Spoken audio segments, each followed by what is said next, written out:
Sheriff, if you think I have any qualms about... You didn't mean to kill that policeman. And of course not. It's against everything I've ever stood for. I can just take it down.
Don't you love it when you have to start stream and then at the same time you have to take a shit?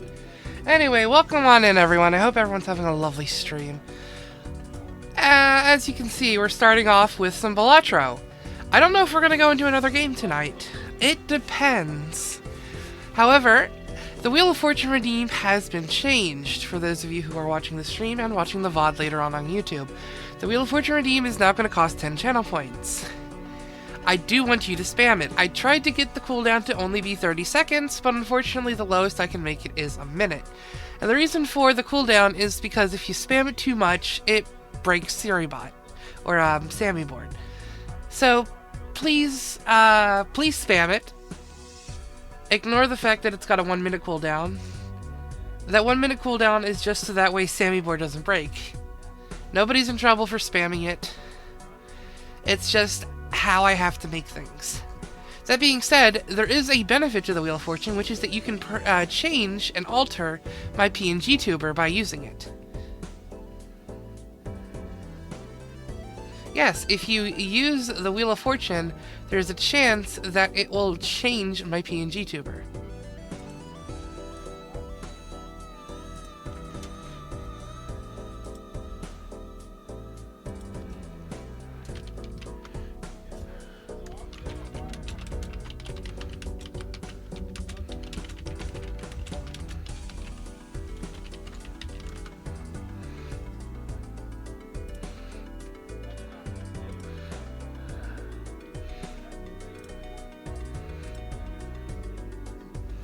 That being said, it is still a 1 in 4 chance.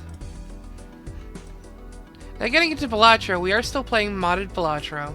And I want to stress a warning ahead of time. I've downloaded some more mods, but I want to express something very clear. I have the card sleeves mod, which we are going to learn about.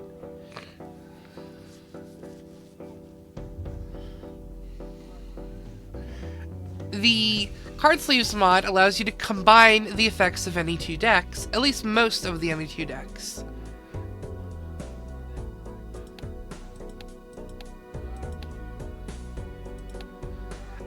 We have the familiar mod.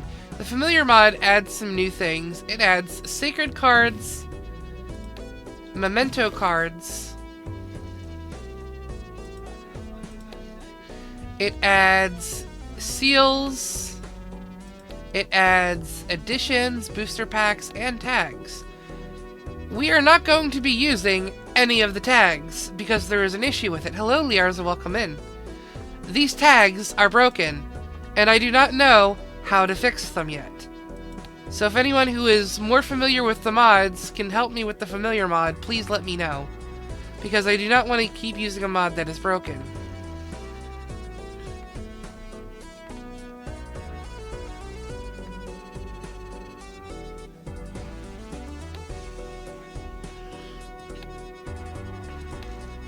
That being said, it does have some really fun jokers in it. Merloxy, hello! Welcome on in. Welcome in on the Chaos. Thank you for the hydrate. And also, feel free to try the Wheel of Fortune. It is programmed exactly like it is in Balatro. And it will change my PNG tuber, which is a new addition to it. No luck there.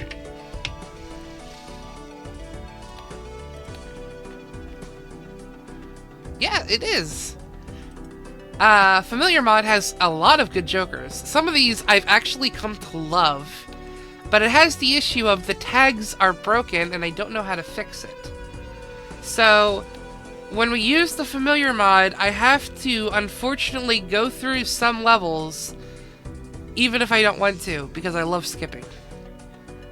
And I don't know what's causing them to break. I had shown a video of also Cartomancer is in the mod, but this is disabled because it's been causing soft locks, and I don't know why either. But yeah, we can add sleeves to decks. These combine the effects of every single deck. So I think we're going to go in easy, and we're going to start off with a red deck with blue sleeves.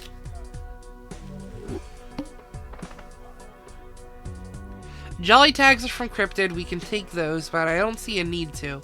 And Polychrome tag is vanilla.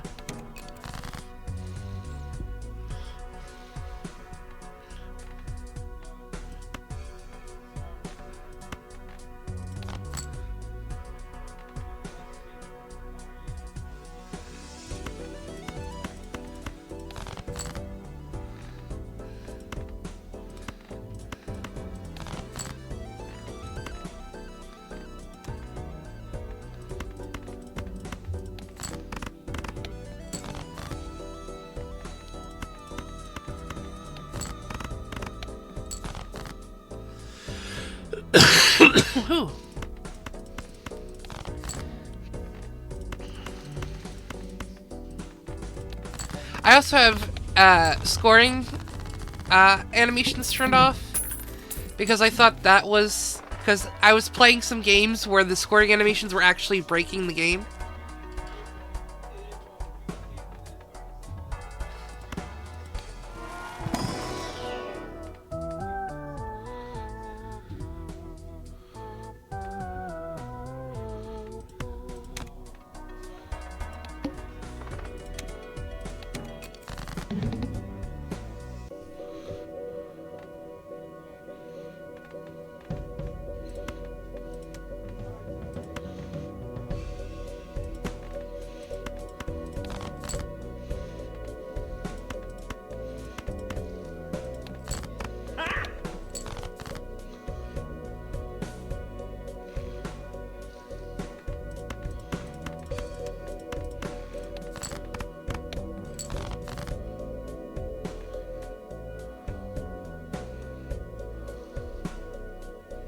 Oh, I have to discard a pair. I see.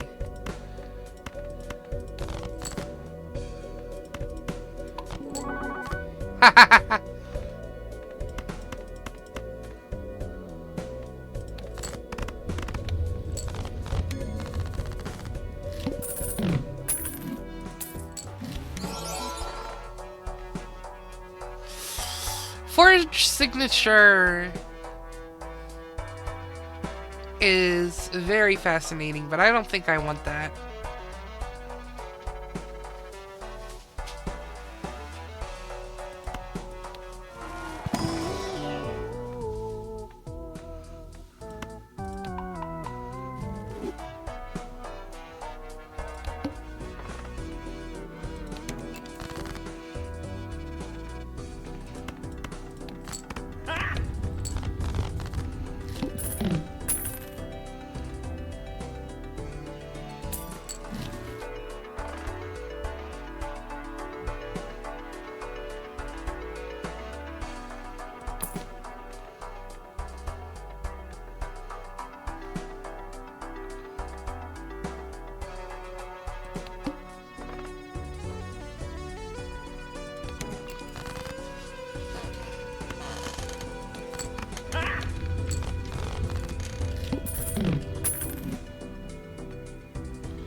It doesn't affect these. But now I have an extra slot, so I guess it's whatever.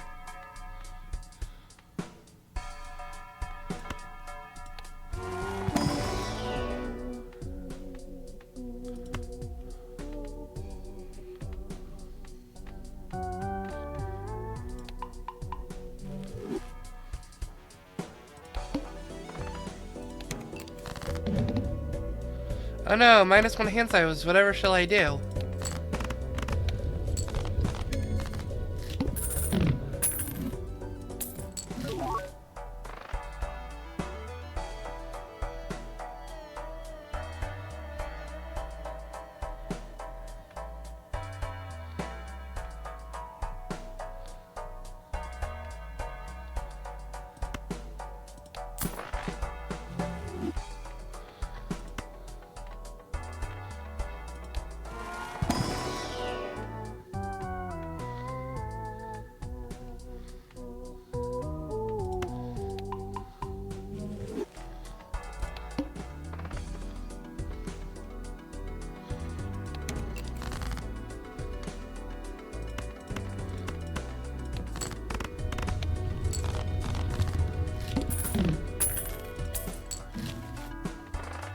Old blueprint. Now that's interesting. I don't have a use for it though. Yeah, if it says familiar mod and it's a tag, please don't click it. That can break the game. I don't know why, and I would love to find out if I can disable that. I am being called. So let me go ahead and put up the BRB screen. I know we just started, but this literally happens every stream, so I'll be back. Yeah, I'm eating. God, can I BRB from a stream?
So we just got the wildest dinner I think I've ever seen. I don't understand it. It's like we got knockoff KFC. They got a store-bought thing of macaroni and cheese, which was blistering hot. I burned my fingers. We got fried chicken from Acme. And fries from Five Guys. That is the wildest combination of food I've ever seen. But anyway, let's get back into the game, shall we?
It's also worth noting, I can open up these packs just fine. When I try to do it through the tags, it breaks, and I don't know why.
Perfect Mallet. Oh. Retrigger all played cards used in scoring once. Nice.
Whoa.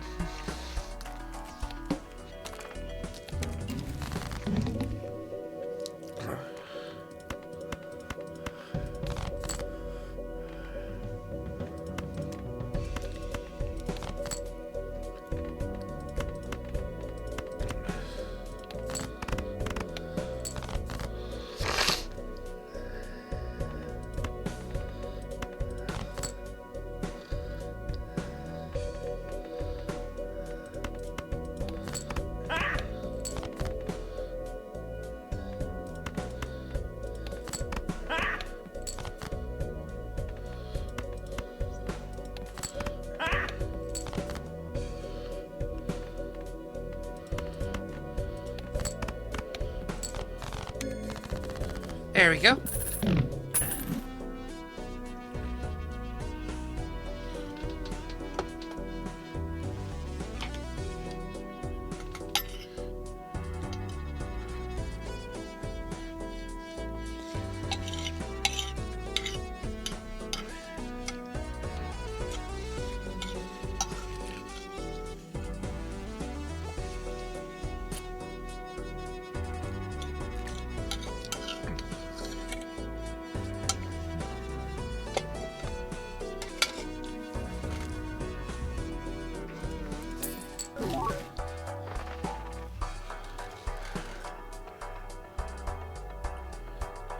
You know, if there was any other dagger, I'd love to take it.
That's not helpful at all.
Oh, we're not doing too well, are we?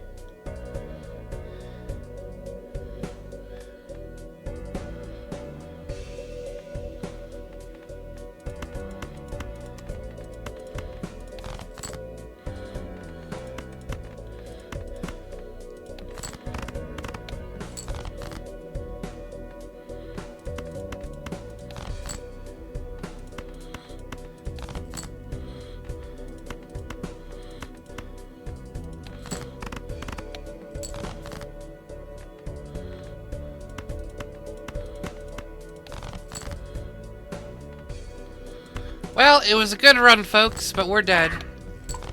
Oh, wait, no. That was lucky as hell.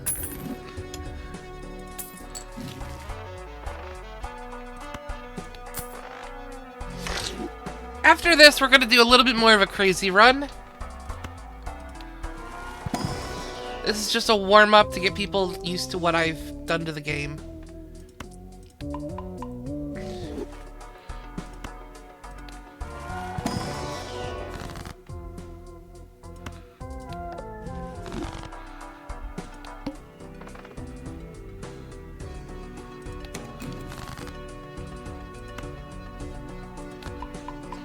Hey, you cute nerd. Hello, Arctic. Welcome on into the chaos. We're playing modded Balatro. Much love and blessed stream to you. Yes. By the way, Arctic, there is a Wheel of Fortune redeem on my channel. It actually works. I had it set up so it actually has a chance to change my PNG tuber. Ah, unlucky. You got nope.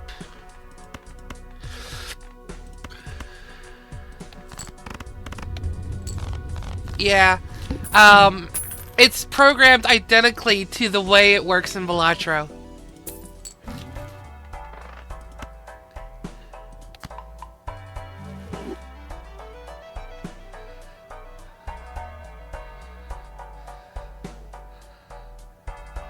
This could be fun. I'm not gonna use it though. But lots of love was passing by on my break to give good vibes. Oh, I appreciate it.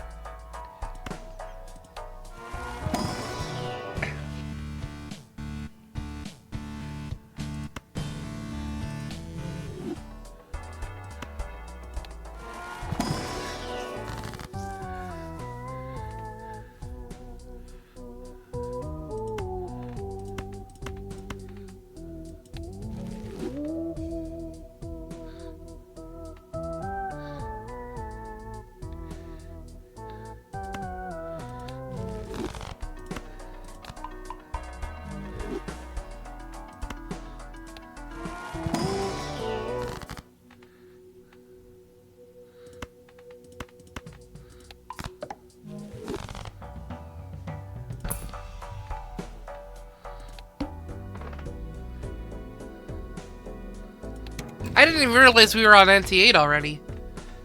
I'm like, wow, this is getting tough real fast. No, I was on NT8. I didn't even realize it.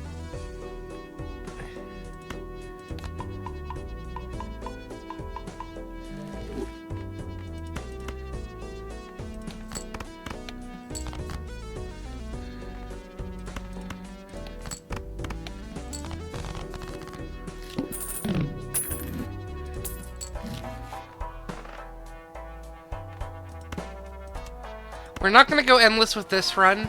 This is mostly just to warm up the chat to how these mods have been working.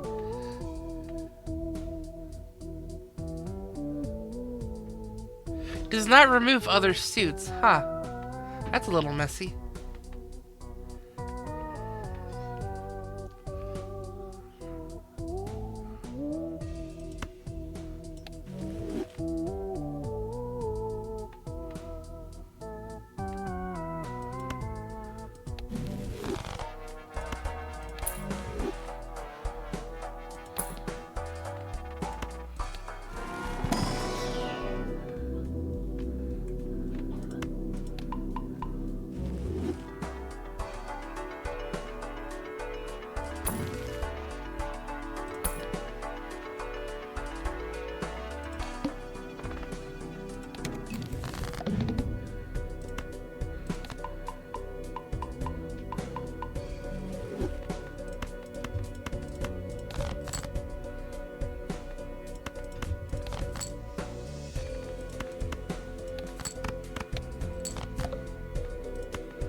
There we go, we won.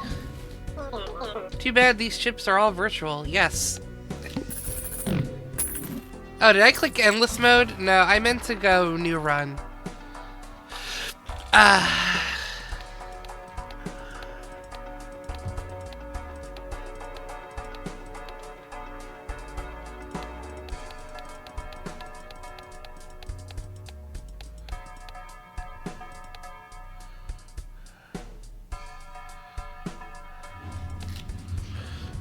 This is where the fun begins, combining these two decks.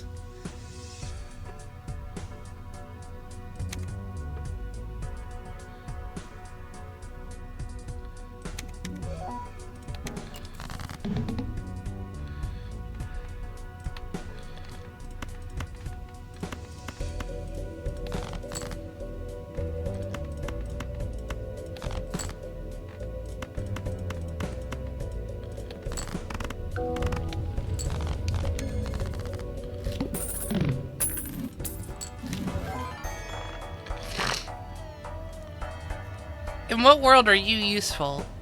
No. Hey everyone, would you like to see what Crash does?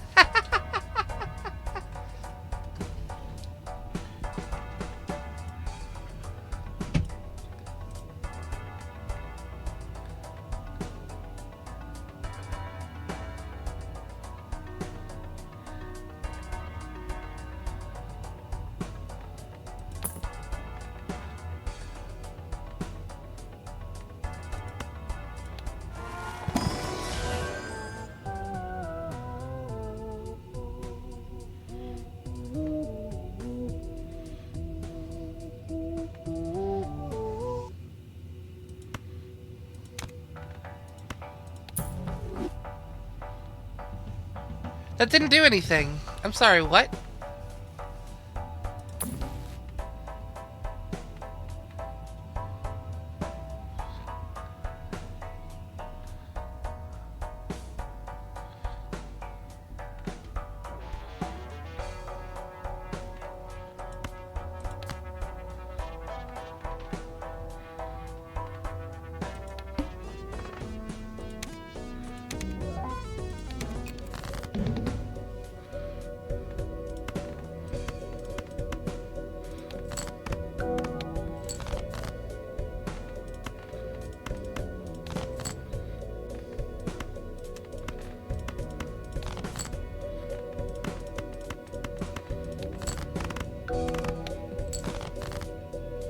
Damn, it really does not like me.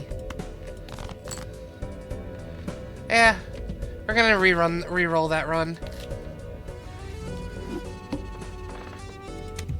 Hey, that's a really good one to get. All common jokers are debuffed. That's fine by me. Let me just play a flush real quick.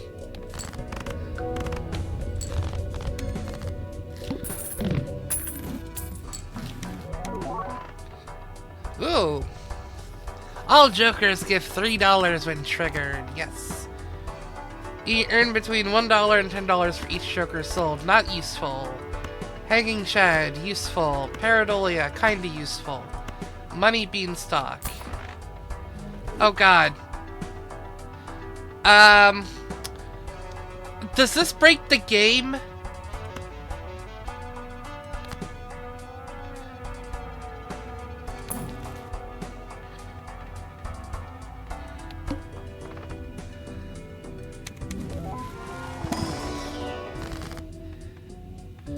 I'm curious on what's gonna happen.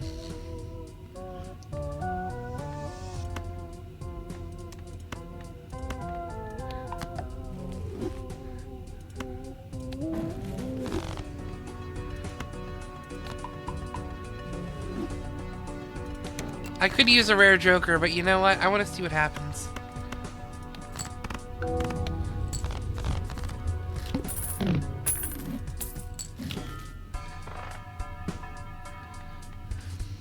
Okay, I wonder, am I breaking, mods? Am I breaking Wario by having Talisman's, squaring animations off? Let me try that.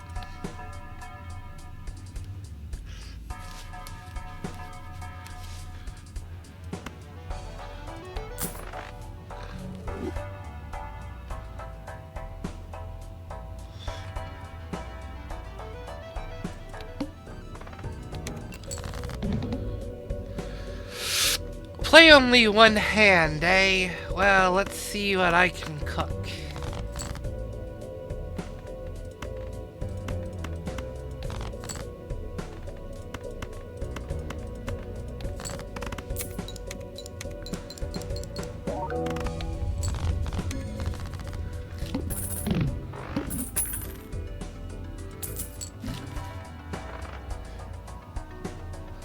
Oh, if only I had the money for that. Ah.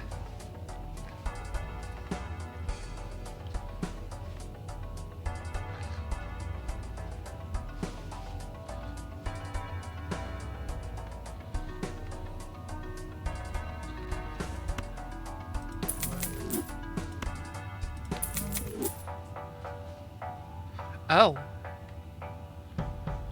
I forgot about you.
I don't think I'm gonna get anywhere with this, but this was still a good attempt.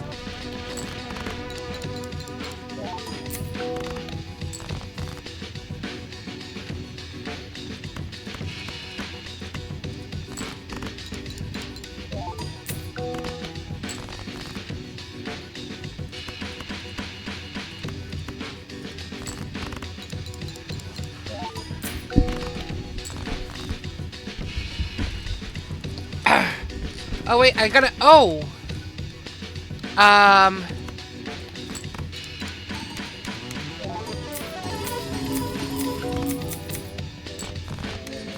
Hello!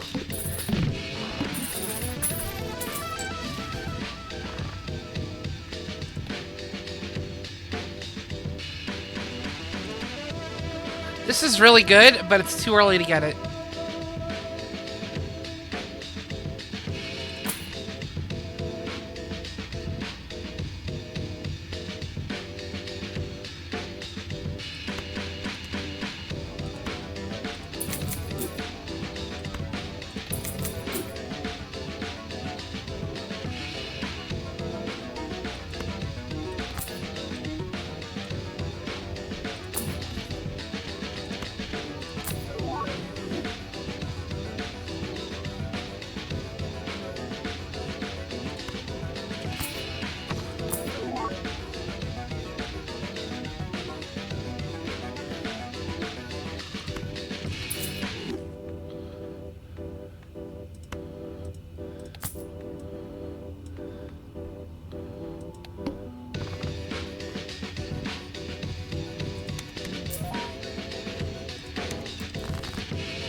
Yes!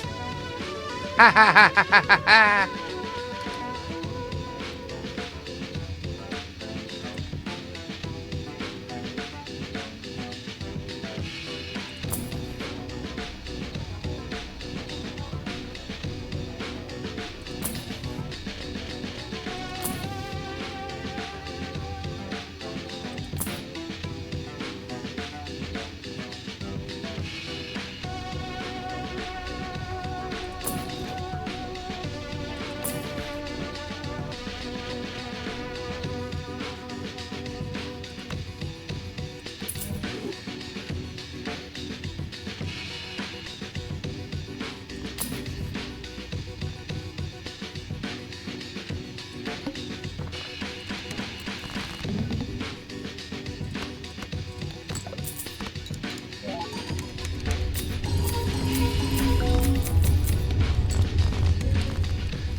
Let's see. 2 copies of the leftmost Joker, huh? Okay.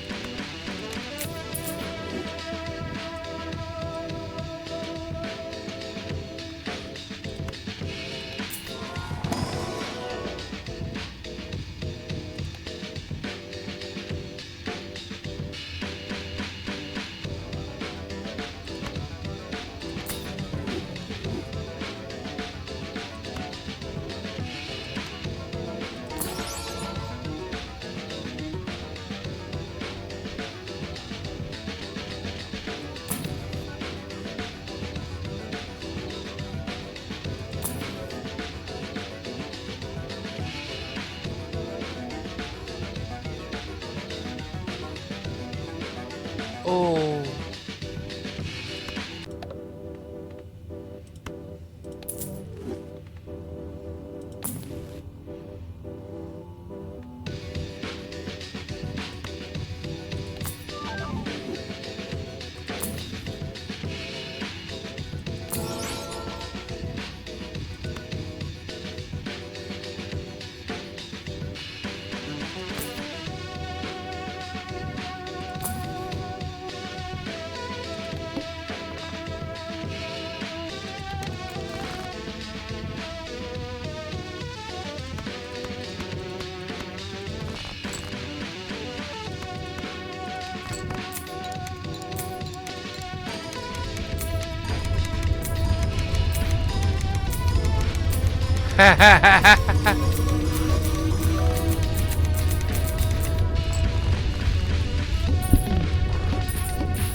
Hyperspace tether, because why not?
Ooh, okay.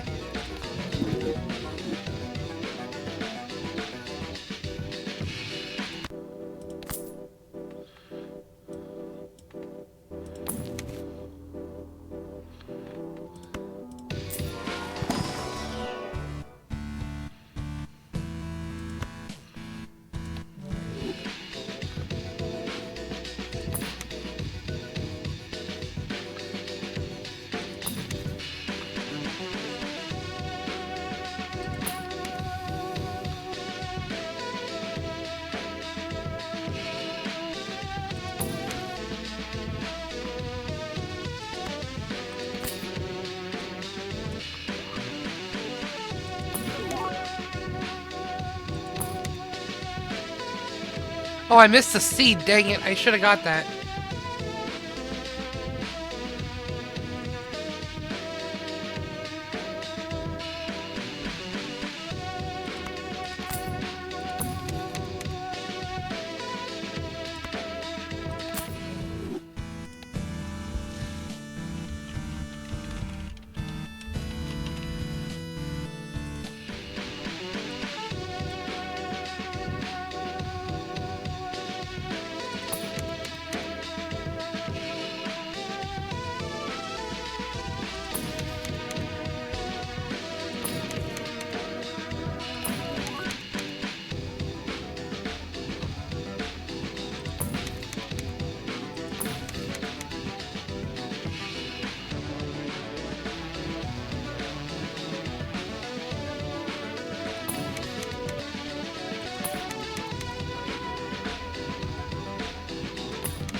There we go, Tenebris.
If I just play 2/8, I should be good.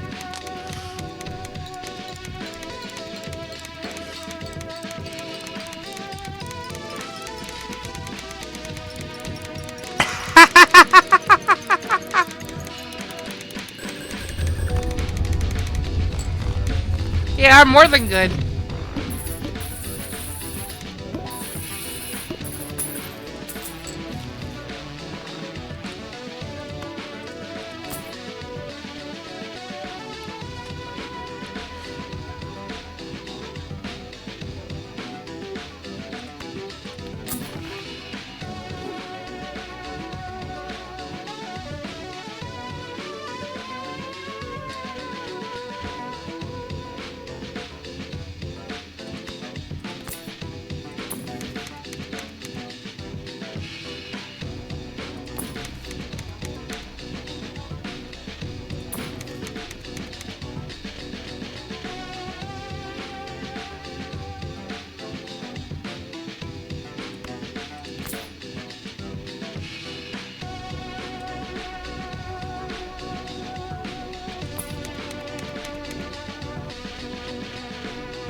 It's beautiful, and I'm not even where I want it to be yet.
Oh, that's wonderful.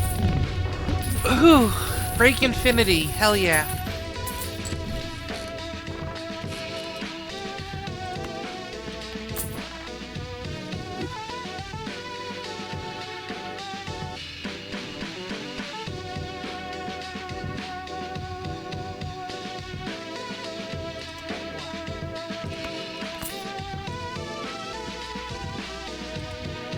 Alice, hi, welcome on in.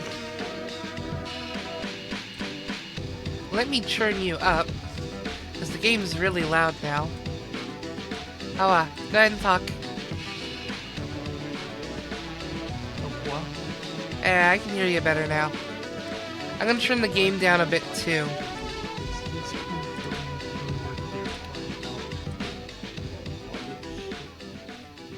What was that? Oh, it is trying to go through a different one, but it needs to go through.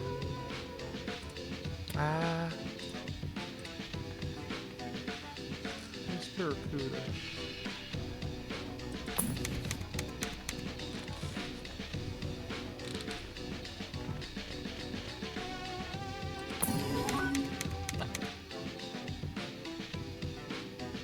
Alright, maybe I should be able to hear you now.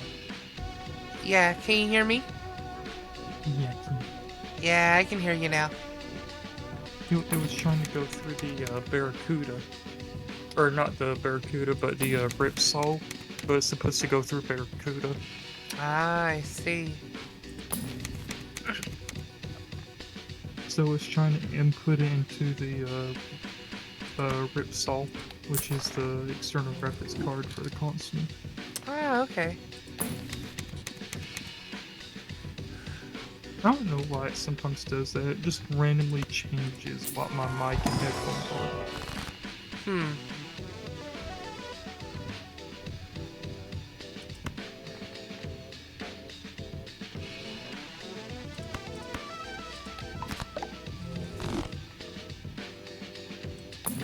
I took care of some personal hygiene I told you about earlier I needed to do.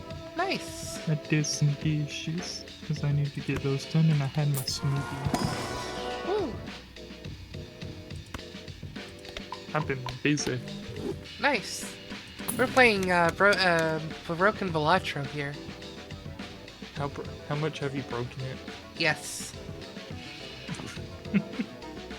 Yes.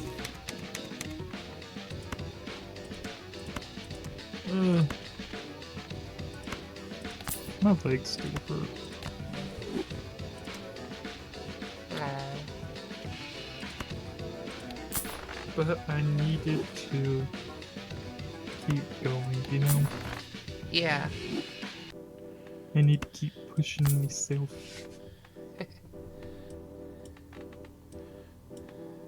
Why are you so needy? The fur baby's needy.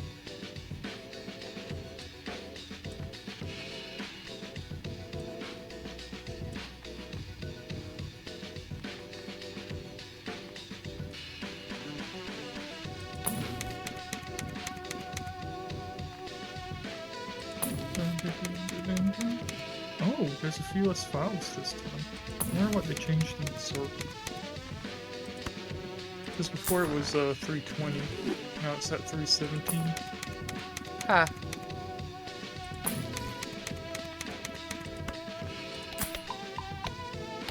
I need to open up that one. I'm gonna choose other profile. Ooh. Bird baby. Why are you hopping up here? You know, if you hop up here, you have to lay down on my lap.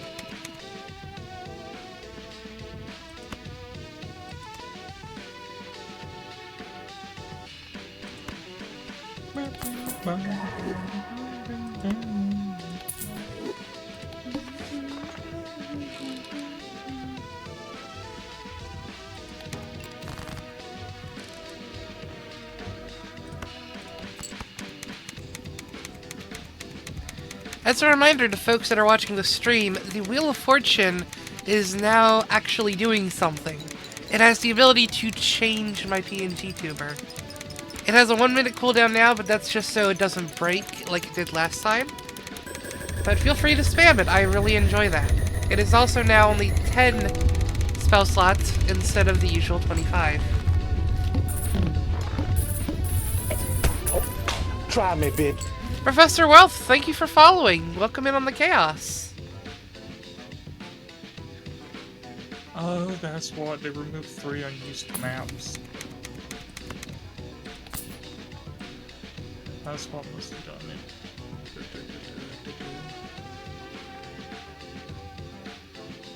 Anyways. You get smooch. Mwah. Mwah.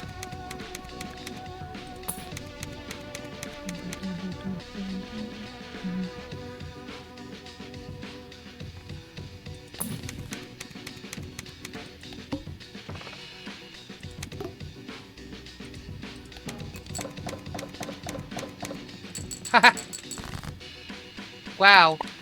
Chico is amazing. Chico. Yeah.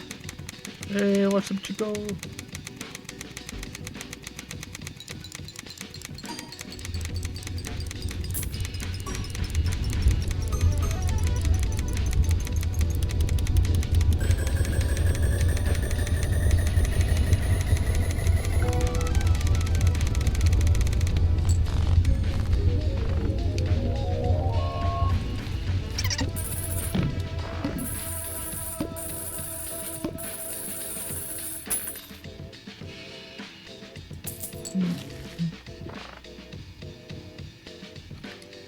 Where'd I get 28 hands from? I'm confused. What was causing that?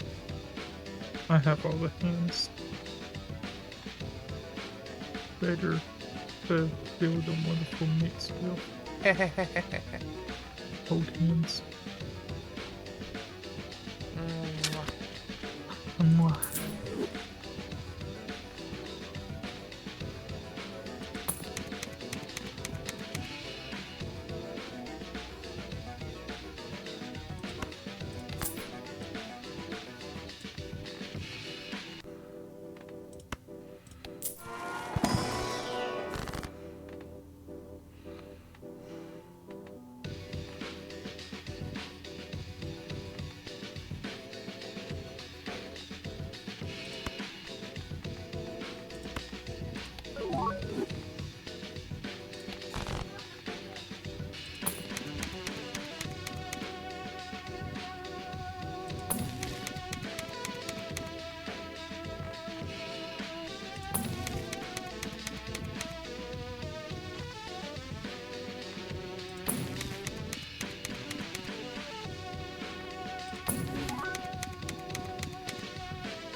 Pointer.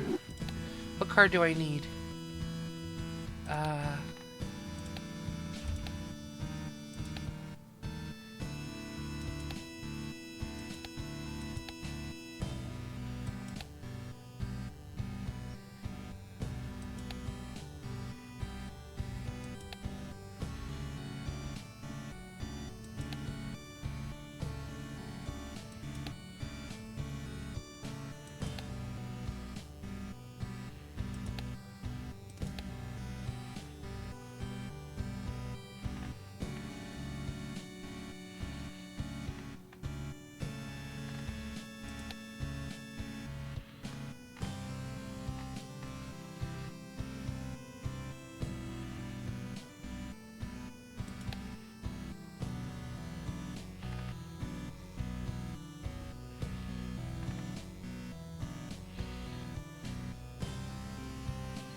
Oh, it's, yeah,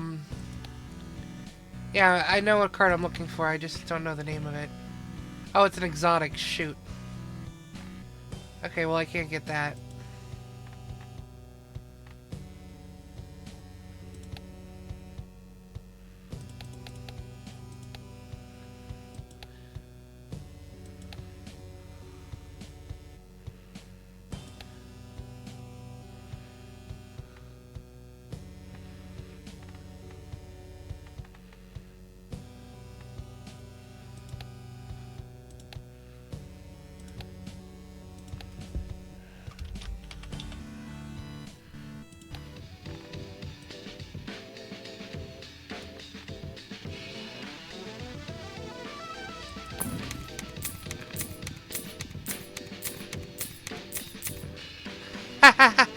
Now I got a money printer.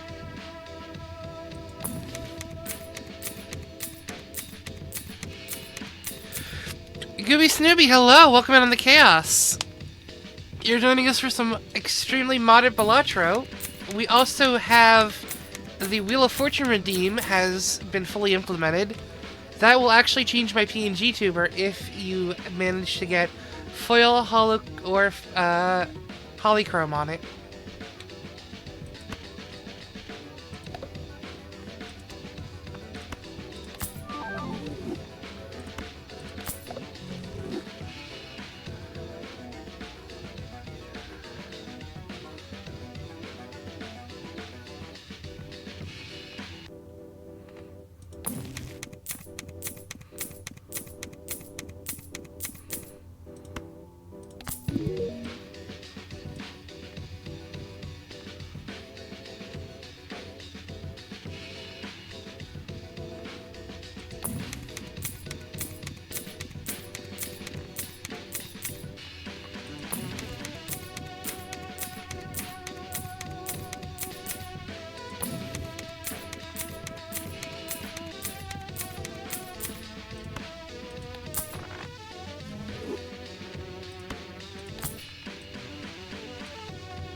What mods do you have other than Cryptid? Let me show you real quick. So, in addition to Cryptid, I have Familiar, Talisman, which comes packaged with Cryptid, Card Sleeves, and while it's not enabled, I have Cartomancer. I'm not sure about Cartomancer, it's a little iffy. I will warn you though, if you're gonna get Familiar, do not use any of the tags from Familiar. They're a bit broken right now, and they soft lock the game.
Oh, that's good.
This is ridiculous. I'm just chilling in the shop, breaking the game this way.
Oh, that is amazing.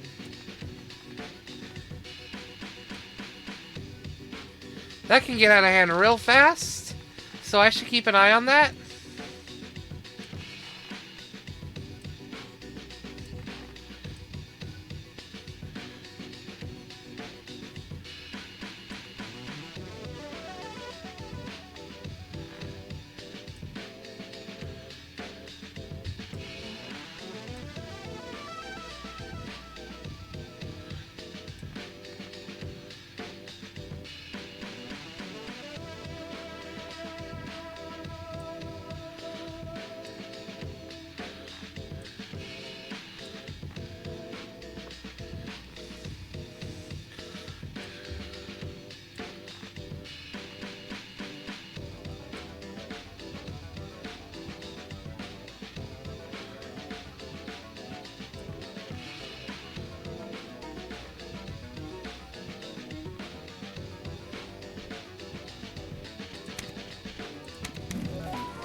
All diamond cards are debuffed, not gonna matter. Nope, not gonna matter.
you should disable scoring animations. By this point, yes.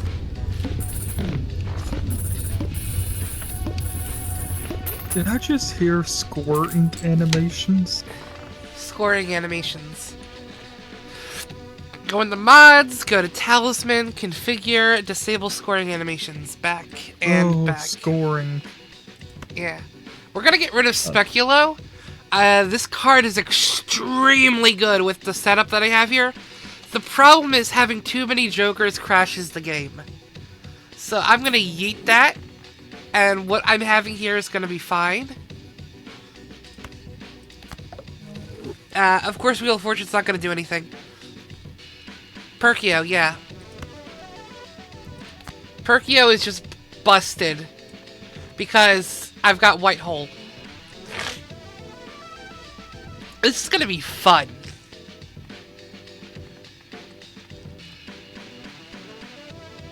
And what's funny is I don't even need Perkio to be on the far left because I got Boredom on the far left. Perkio goes. The brain rot be real.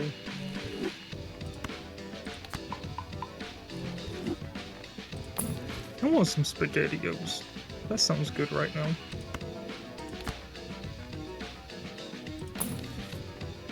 These are the ramblings of a mad person.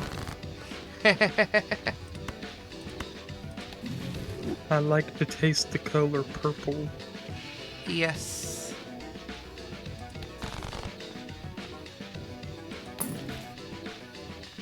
Color is spelled C-O-L-U-O-R, not C-O-L-O-R.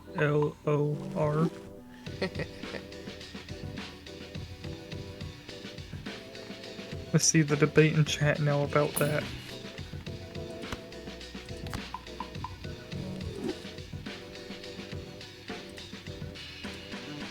See how many people agree or disagree.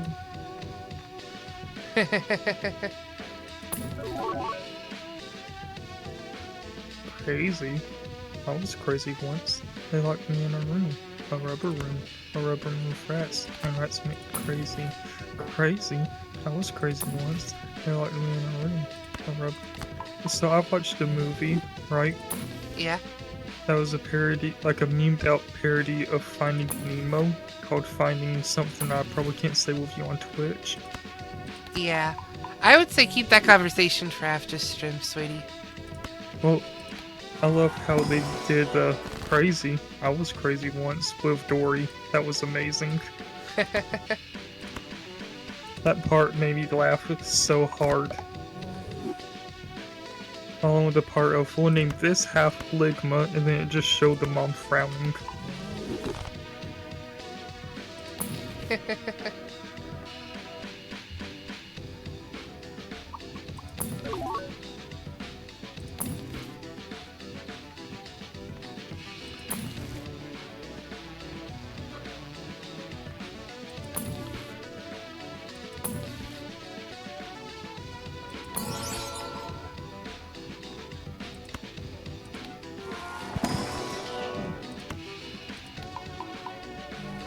Anyways, I go back and eat now.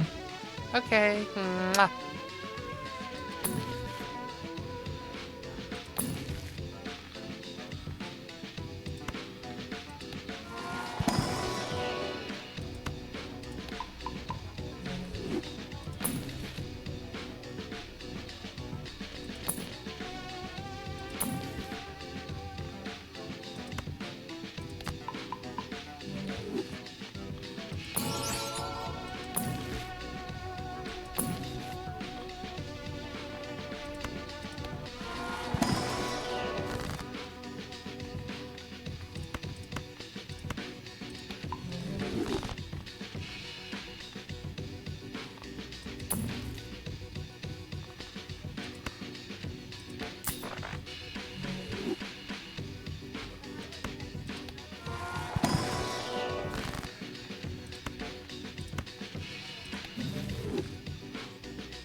Ooh. My leg's getting sore.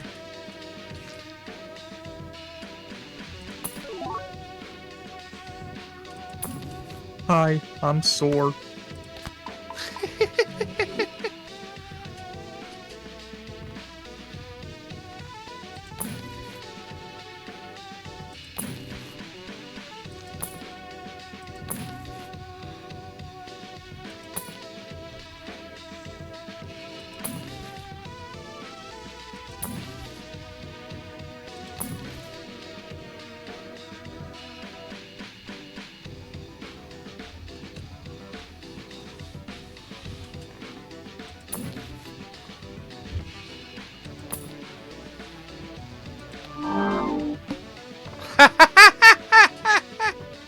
Oh, familiar. We can't get that. Here we go.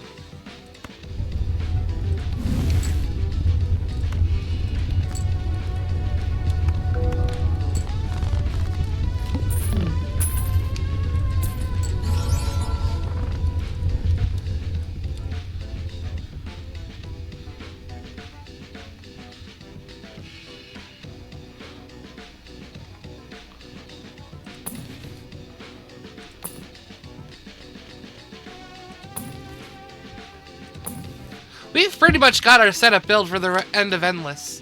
There's literally nothing we can do now.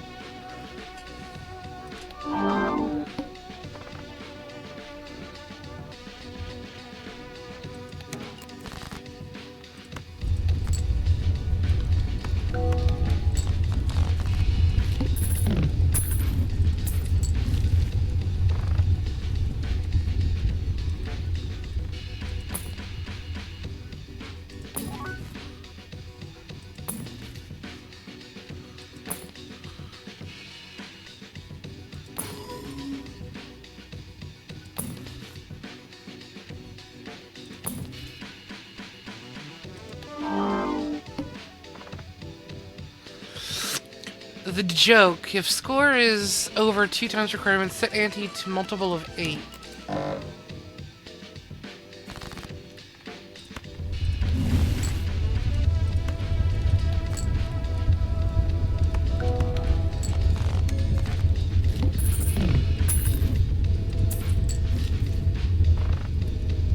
Huh. I'm curious on what that would have done if I didn't have Chico.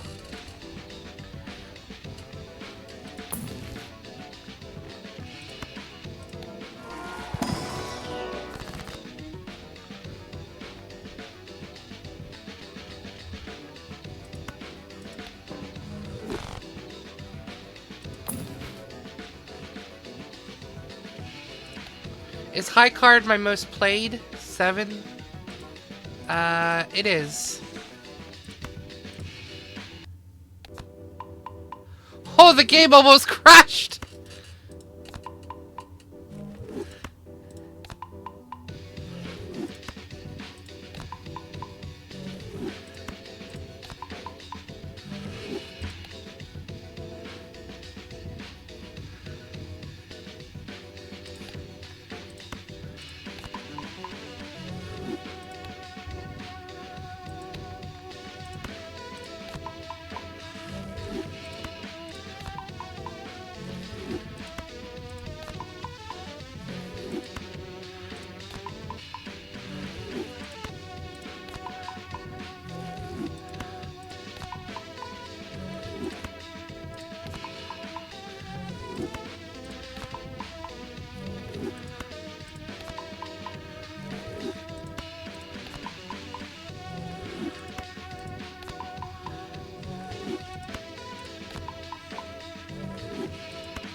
I don't know, you think this is gonna crash the game?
Oh no, epic or higher jokers are debuffed. Whatever shall I do?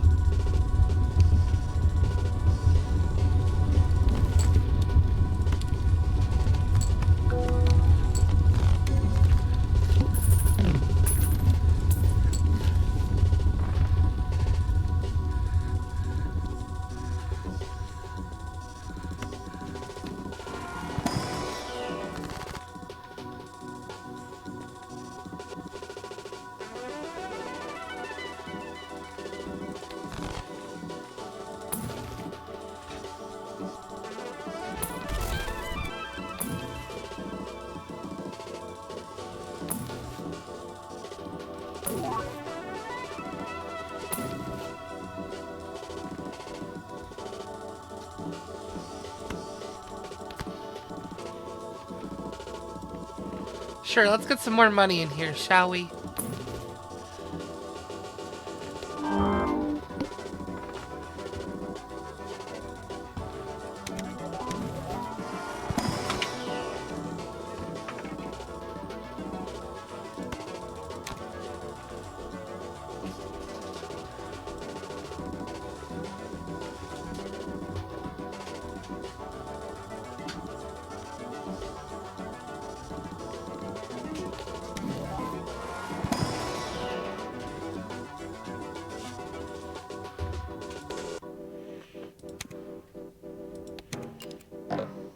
Ha! Chico said no.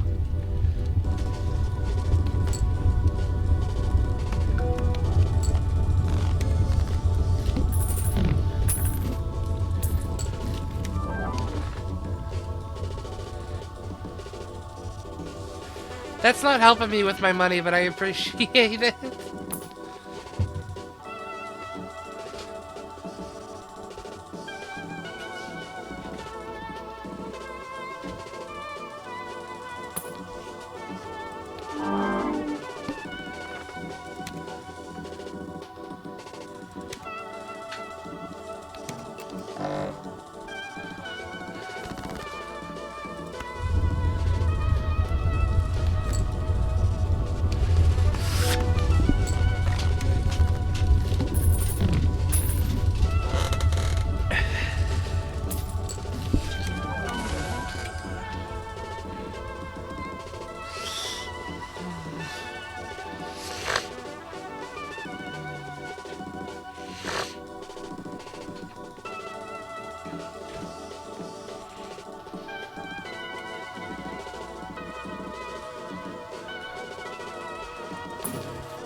For some reason, it's reversing.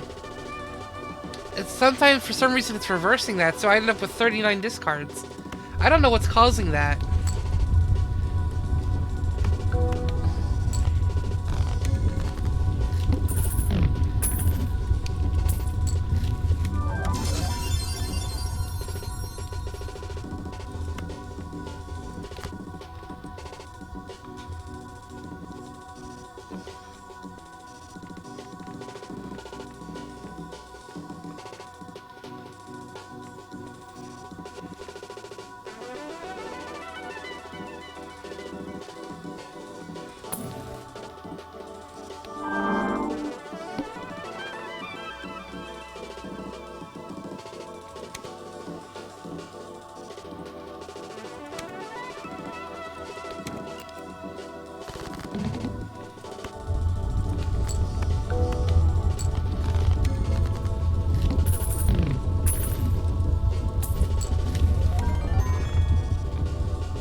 Ooh, boy. Ooh, ah.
The game's getting real laggy, by the way, folks.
Liara, so thank you for the hydrate and the stretch. Feel free to roll for the Wheel of Fortune as well while you're at it. For those of you who don't know, that has been updated to now have the ability to change my PNG tuber. And confirm it does actually work. Alice was a good girl and helped me figure out why I was struggling to get it to work right. Ew.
The reason I'm getting rid of all these is because while I could love to meme about overloading the white hole and getting my high card to ridiculous measures, it's already there. And this is just lagging the game, which I don't want. I know what this game's limits are, so I want to avoid that as much as possible.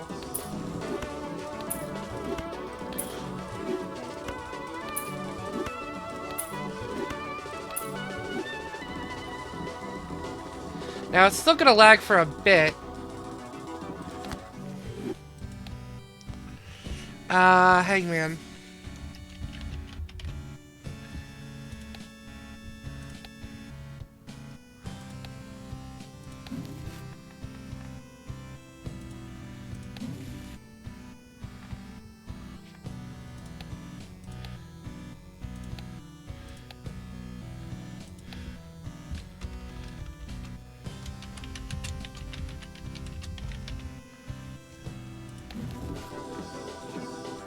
We need to start thinning the deck down, so I'm gonna go ahead and grab that. There we go. No to either of those.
The game should stabilize after a while.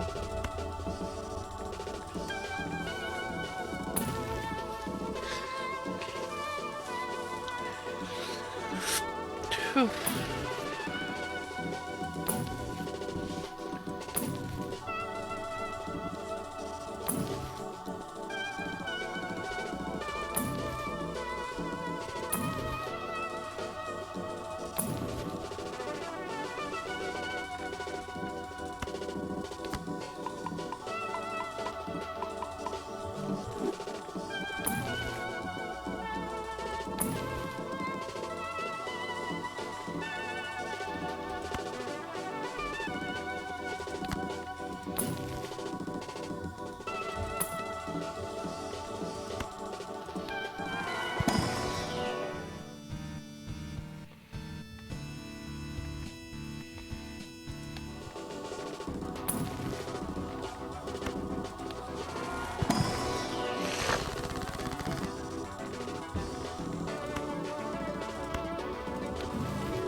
There we go. Now I don't need any of these anymore.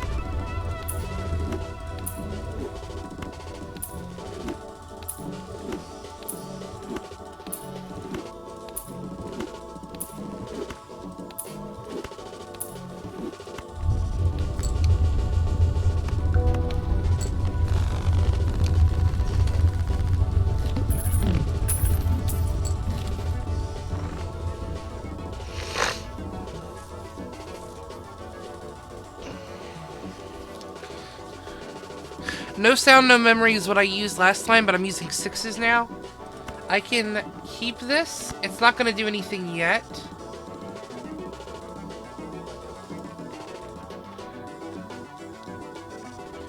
But it's going to go right next to boredom for now.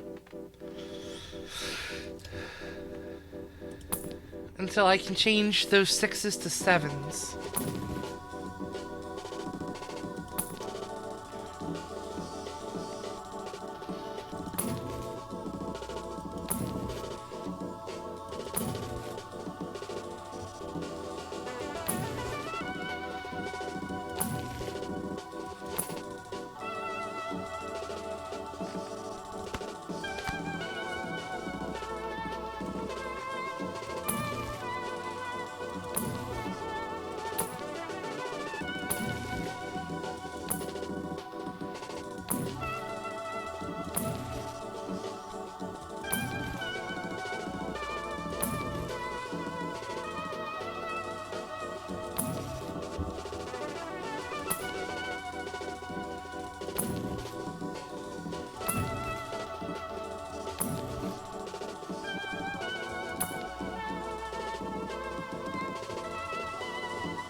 Finally got you.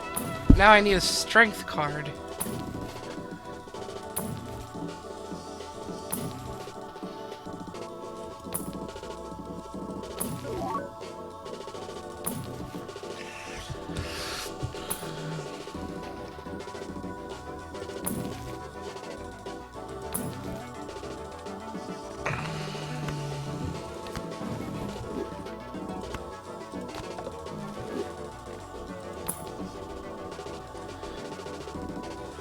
So far, has anyone had any luck with the Wheel of Fortune?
I'm just looking for a strength. Where is it?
Alright,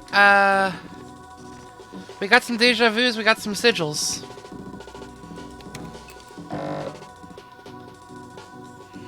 All cards drawn face down, not an issue.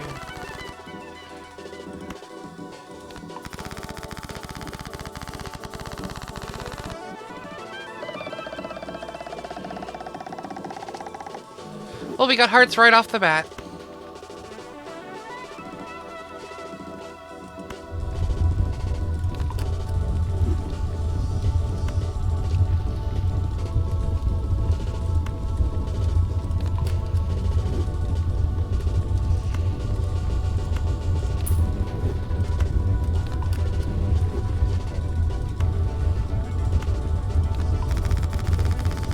Whoops.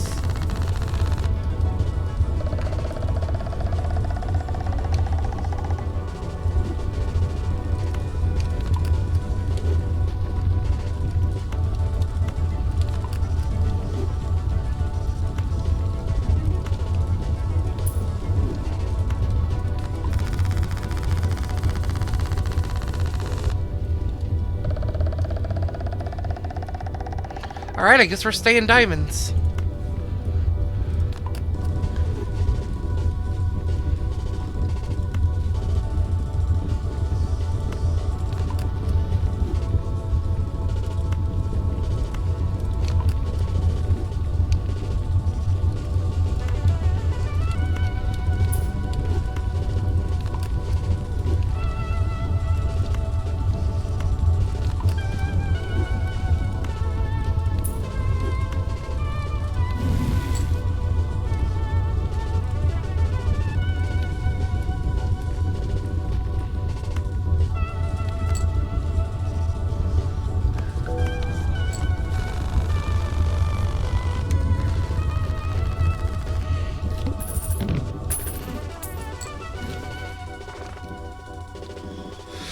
I would like to change them to 7s though, So I'm hoping that I can pull a strength somewhere.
There we go.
Whew, and now I just need to find a way to turn them onto lucky cards. And I think the only way to do that is to just go ahead and find Hanged Man again.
There's a few cards I'm looking for right now. One of them is a hook. Another one is a hanged man. Either one.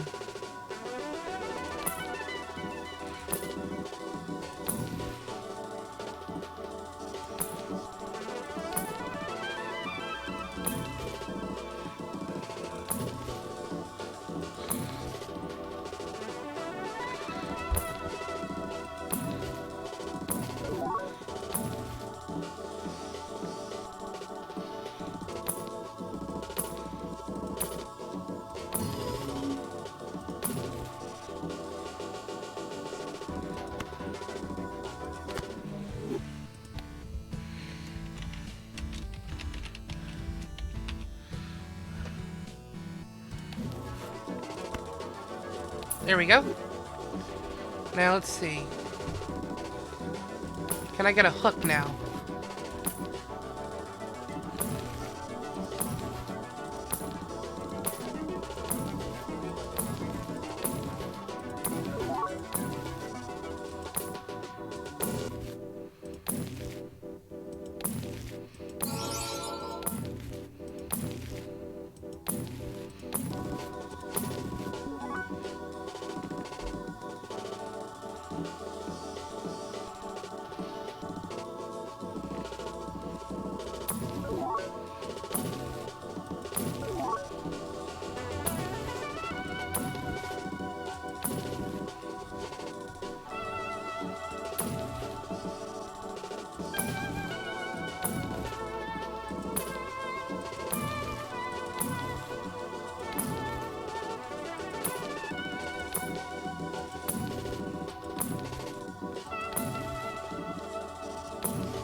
There we go.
Divide and multiply by discards. Oh no, it's... Where's Chico when I need them? Chico.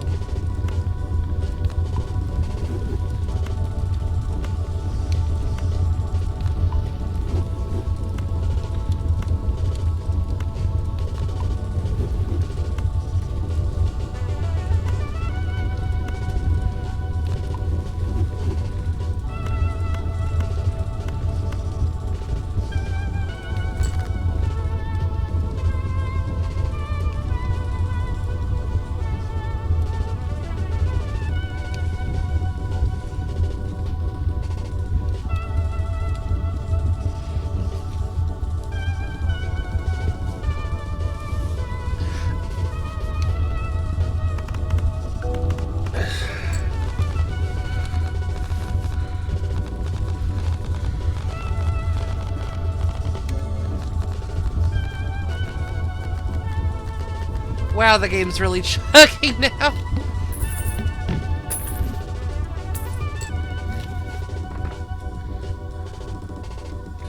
Whew.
Wow, it is... Yeah. How does it look on OBS? Yeah, it looks terrible. You can see it lagging.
Imagine if I had animations still playing. Jeez.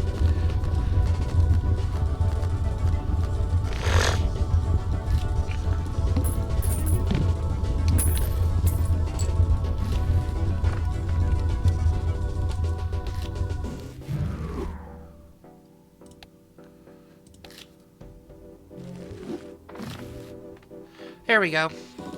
Refresh the cache and it works good again.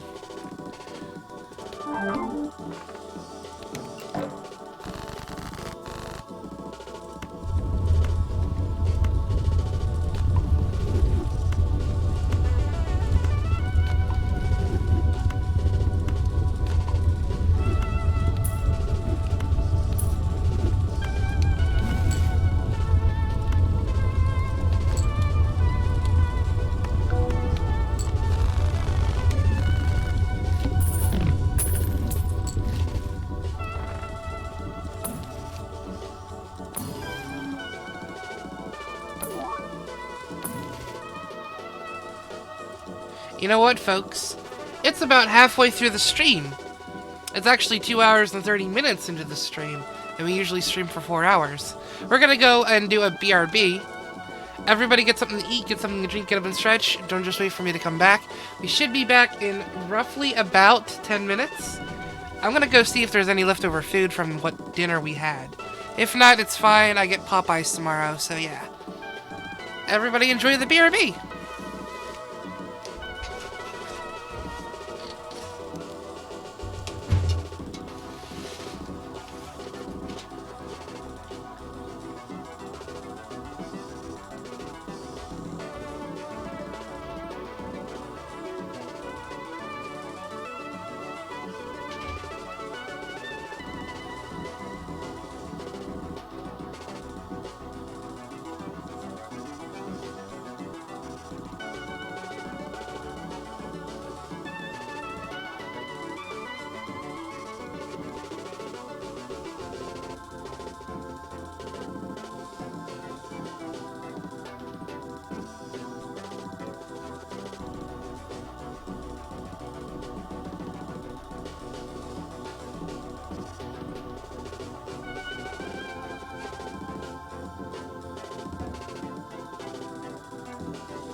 Hello, everybody. We are back. I hope everyone had a lovely BRB.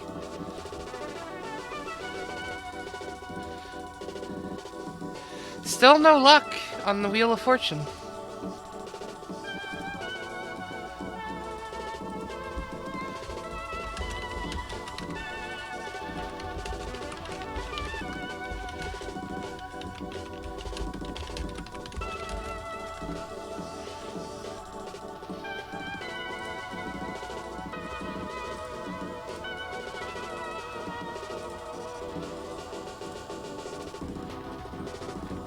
Now, what is it we were doing? We don't really need to go and grab more cards.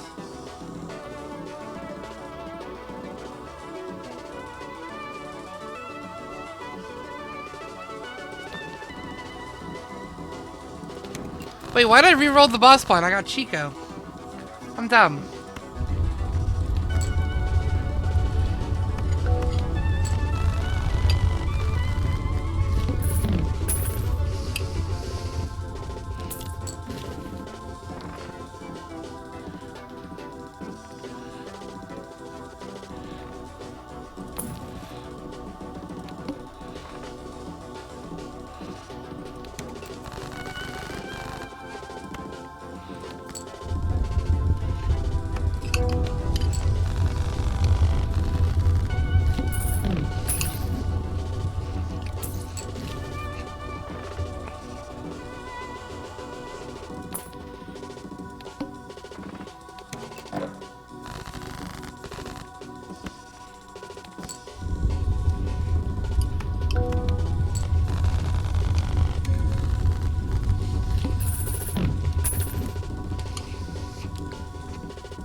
We're ending with so much money, and I don't even know what we're gonna do with it all.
Whew.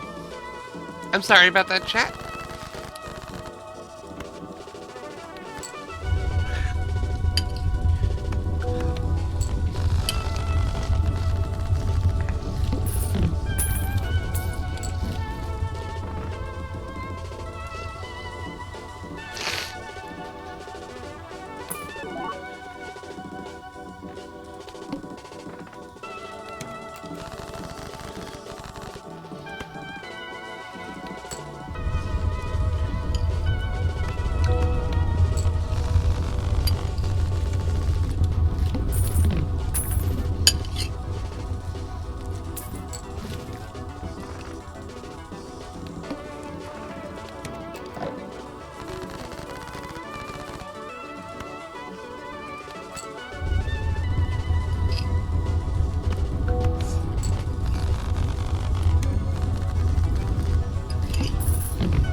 You know what we should get rid of because we don't need it anymore?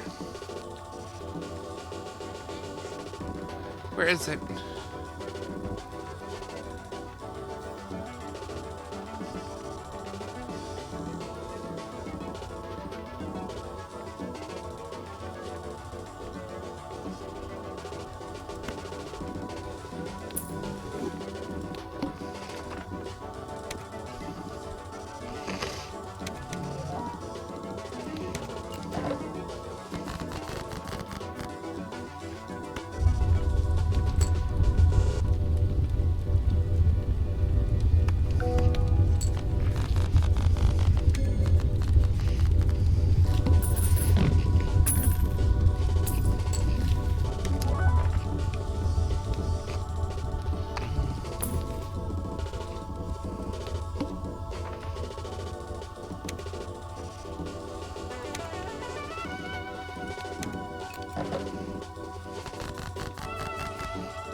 Three of a kind, pair, three of a kind, neutron star. I'm gonna get the neutron star.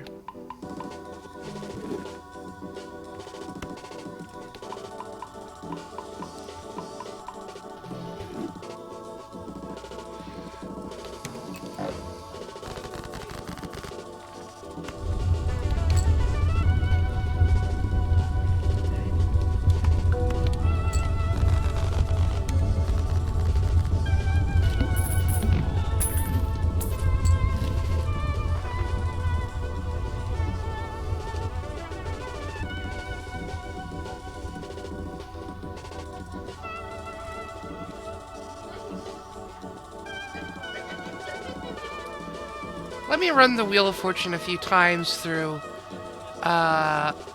Sammy board to make sure it's not bugged. Run my wheel.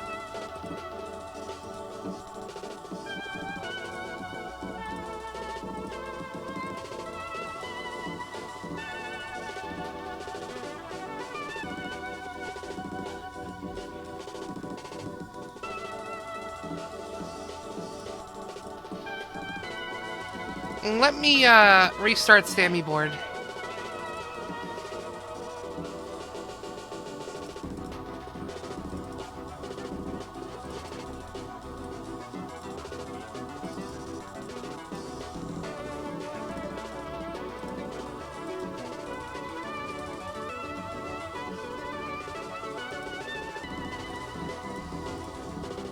Okay, it's fixed.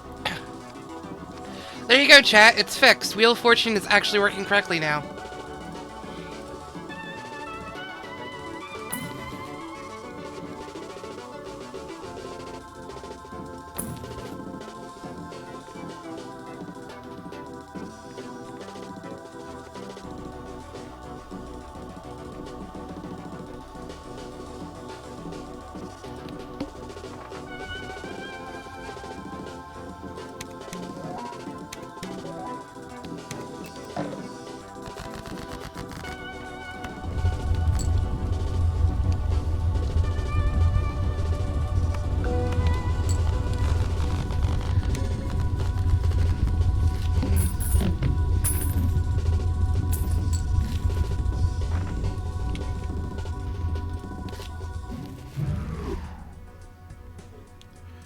We're gonna give the game a second to breathe.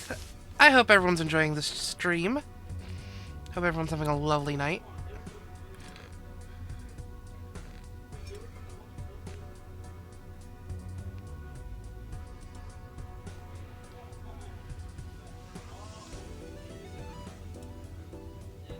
We are approaching the last hour of stream, though.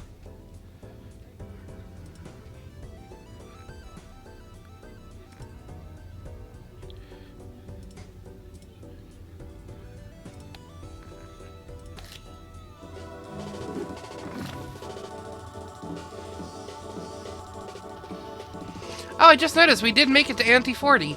That's not possible in the original in Vanilla Balatro.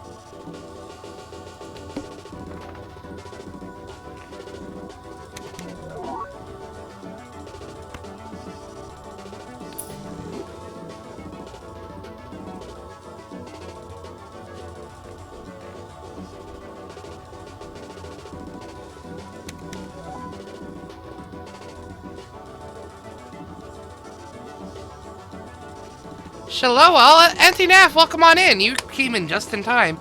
I've changed how... I don't know if you've noticed. I've changed how the Wheel of Fortune works. It will now affect my PNG tuber. And I started the stream confident that it would work, not realizing I had to restart Sammy board. But it should work now. And the 1 minute cooldown is just so that way if people want to spam it, it doesn't break Sammy board. But otherwise, I have no qualms with people spamming it. It's now 10 spell slots instead of the original 25. Hey, there we go. We got Polychrome.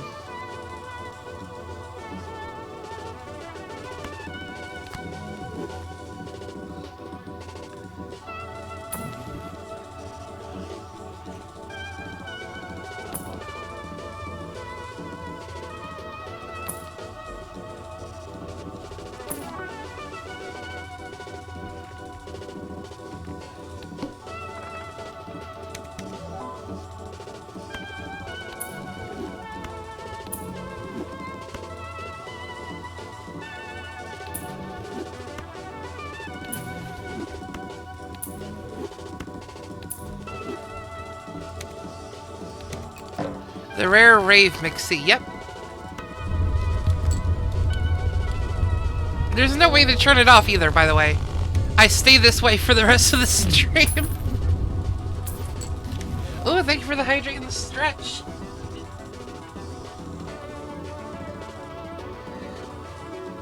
Much appreciated.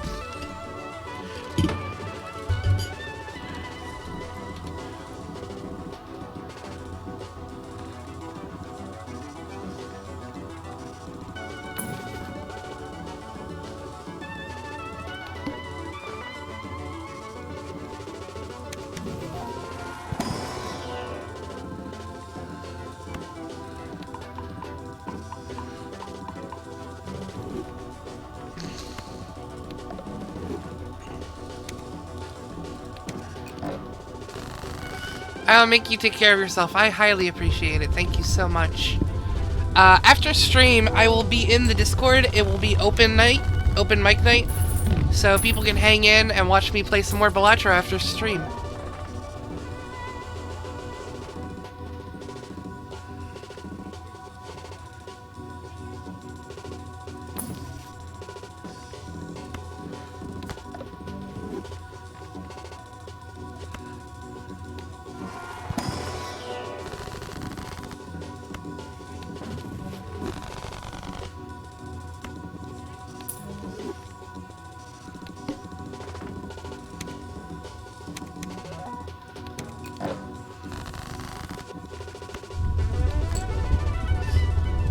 Hoped Nope would make you normal. I had been thinking about that, but at the same time, it doesn't do that in Balatro. So why would I do it here?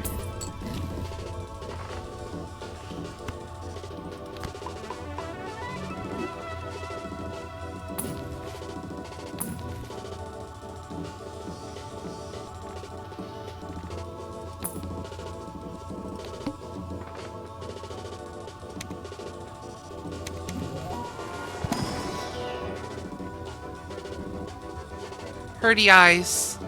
True. Renil, hi, welcome on in.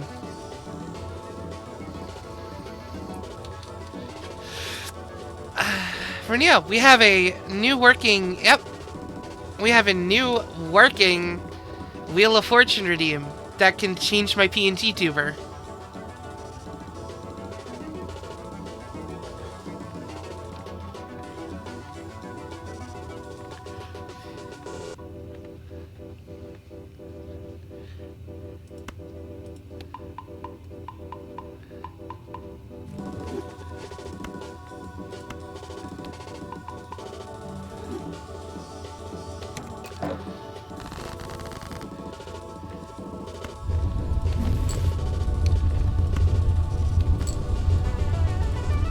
Story time, oh boy. I don't think we started. You realize we're gonna be doing story time for the whole end of stream, right?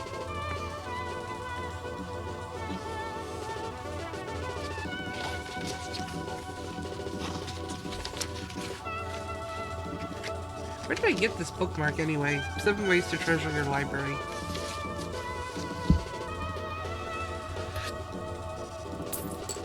Can you read me a story? Yep. Up to you. Far out in the uncharted backwaters of the unfashionable end of the western spiral arm of the galaxy lies a small, unregarded yellow sun. Orbiting this at a distance of roughly 98 million miles is an utterly insignificant little blue-green planet whose ape-descendant lifeforms are so amazingly primitive that they still think digital watches are a pretty neat idea. This planet has, or rather had, a problem, which was this. Most of the people living on it were unhappy for pretty much most of the time. Many solutions were suggested for this problem, but most of these were largely concerned with the movements of small green pieces of paper, which is odd because on the whole it wasn't the small green pieces of paper that were unhappy. And so the problem remained, lots of people were mean, and most of them were miserable, even the ones with digital watches.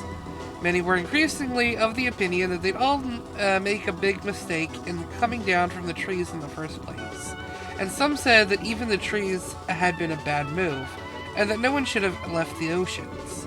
And then, one Thursday, nearly 2,000 years after one man had been nailed to a tree for saying how great it would be to be nice to people for a change, a girl sitting on her own in a small cafe in Rickmansworth suddenly realized what it was that had been going wrong all this time, and she finally knew how the world could be made a good and happy place.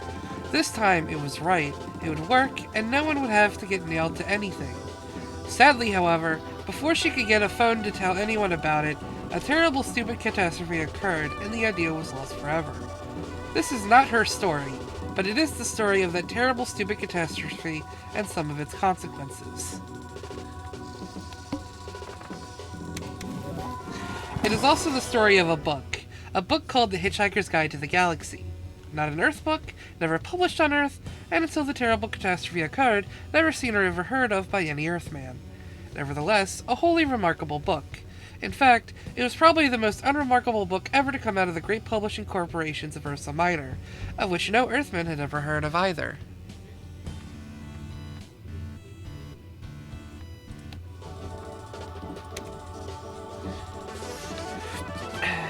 Not only is it a wholly remarkable book, it is also a highly successful one, more popular than the Celestial Home Care Omnibus, better selling than 53 More Things to Do in Zero Gravity, and more controversial than Ulan Kulifid's trilogy of philosophical blockbusters, Where God Went Wrong, Some More of God's Greatest Mistakes, and Who Is This God Person Anyway?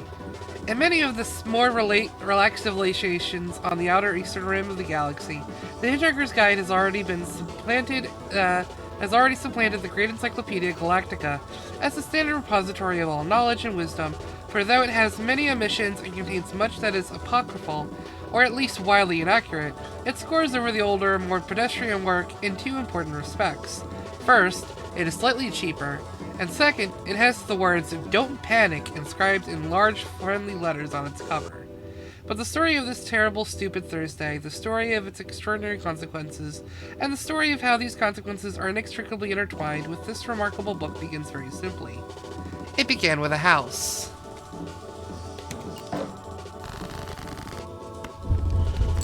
The house stood on a slight rise just on the edge of the village. It stood on its own and looked out over a broad spread of West Country farmland. Not a remarkable house by any means. It was about 30 years old, squattish, squarish, made of brick, and had 4 windows set in the front of a size and proportion which more or less exactly failed to please the eye.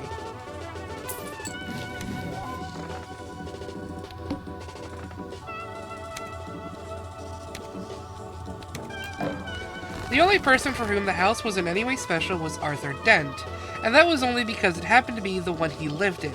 He had lived in it for about 3 years, ever since he had moved out of London, because it made him very nervous and irritable. He was about 30 as well, tall, dark-haired, and never quite at ease with himself. The thing that used to worry him the most was the fact that people always used to ask him what he was looking so worried about. He worked in local radio, which he always used to tell his friends was a lot more interesting than they probably thought. It was, too. Most of his friends worked in advertising.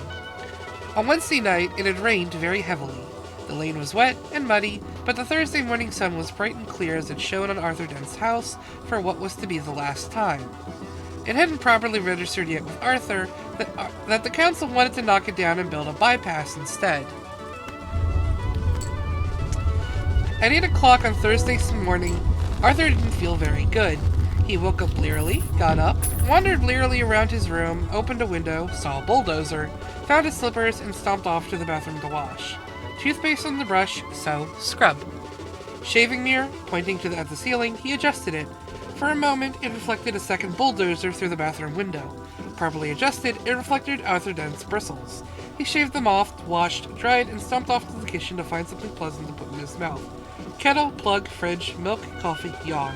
The word bulldozer wandered through his mind for a moment in search of something to connect with. The bulldozer outside the kitchen window was quite a big one. He stared at it. Yellow, he thought, and stomped off back to his bedroom to get dressed. Passing the bathroom, he stopped to drink a large glass of water and another. He began to suspect that he was hungover. Why was he hungover? He had been drinking the night before. He supposed that must have been. He caught a glint in the shaving mirror. Yellow, he thought, and stomped onto the bedroom.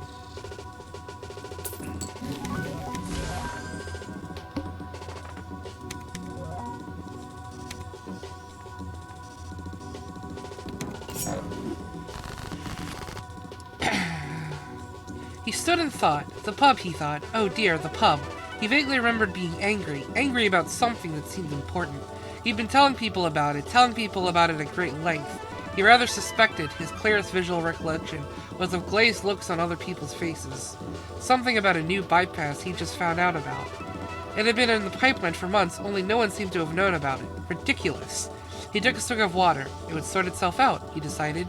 No one wanted a bypass. The council didn't have a leg to stand on. It would sort itself out. God, what a terrible hangover it had earned him, though. He looked at himself in the wardrobe mirror. He stuck out his tongue. Yellow, he thought. The word yellow wandered through his mind in search of something to connect with. 15 seconds later, he was out of the house and lying in front of a big yellow bulldozer that was advancing up his garden path.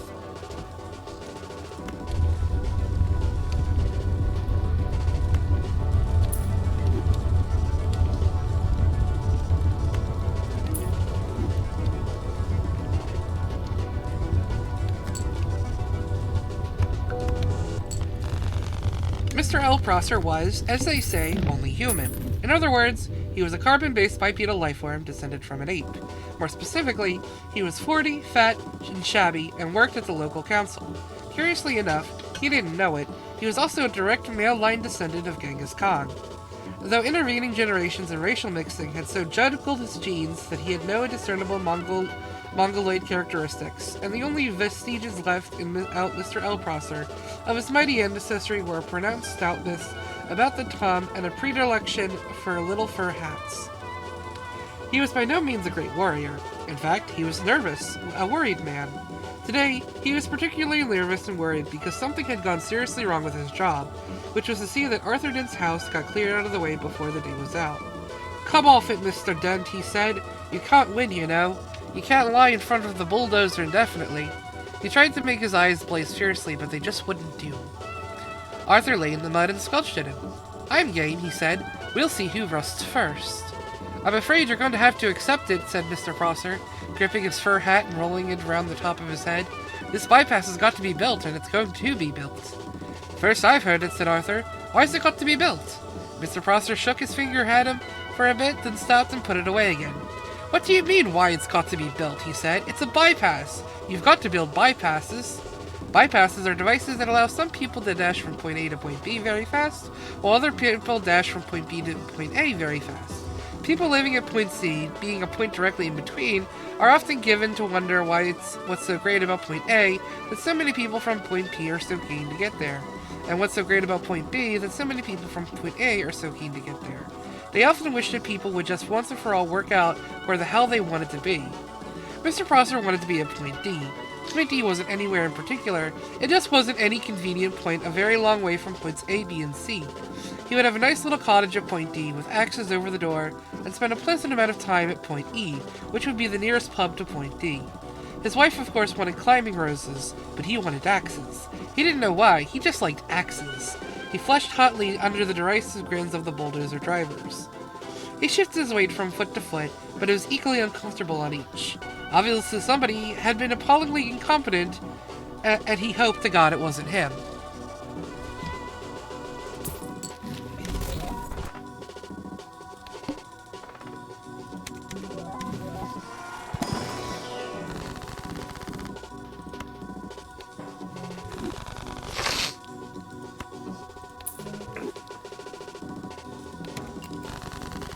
Mr. Prosser said, "You were quite entitled to make any suggestions or protests at the appropriate time, you know." "Appropriate time?" hooted Arthur. "Appropriate time! The first I knew about it was when a workman arrived at my home yesterday. I asked him if he'd come to clean the windows, and he said no. He'd come to demolish the house. He didn't tell me straight away, of course, oh no. First he wiped a couple windows and charged me $5. Then he told me. But Mr. Dent, the plans have been available in the local planning office for the last 9 months. Oh yes, well, as soon as I heard, I went right straight around to see them, yesterday afternoon. You hadn't exactly gone out of your way to call attention to them, had you? I mean, like actually telling anybody or anything. But the plans were on display. On display? I eventually had to go down to the cellar to find them. That's the display department, with a flashlight. Ah, well, the lights had probably gone. So had the stairs. But look, you found the notice, didn't you? Yes, said Arthur. Yes, I did. It was on display in the bottom of a locked filing cabinet struck in a disused lavatory with a sign on the door saying, "Beware of the leopard." A cloud passed overhead. It cast a shadow over Arthur Dent as he lay propped up on his elbow in the cold mud. It cast a shadow over Arthur Dent's house. Mr. Prosser frowned at it. "It's not as if it's a particularly nice house," he said. "I'm sorry, but I happen to like it." "You like the bypass?" "Oh, shut up," said Arthur Dent. "Shut up and go away, and take your bloody bypass with you. You haven't got a leg to stand on, and you know it."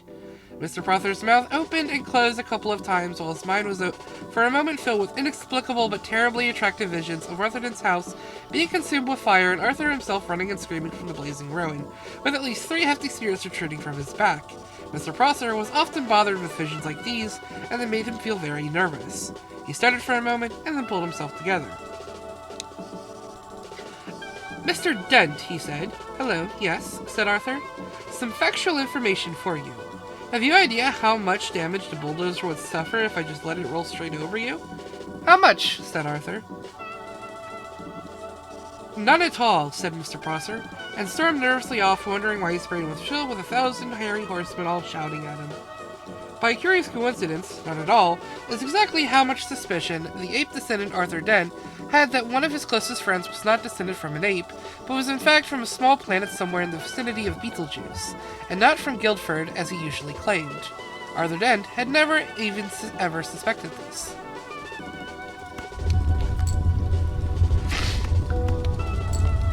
This friend of his had first arrived on the planet Earth some 15 Earth years previously, and he had worked hard to blend himself into Earth society, with, it must be said, some success. For instance, he had spent those 15 years pretending to be an out-of-work actor, which was plausible enough. He had made one careless blunder, though, because he had skimmed a bit on his preparatory research. The information he had gathered had led him to choose the name Ford Prefect, as being nicely inconspicuous. He was not conspicuously tall.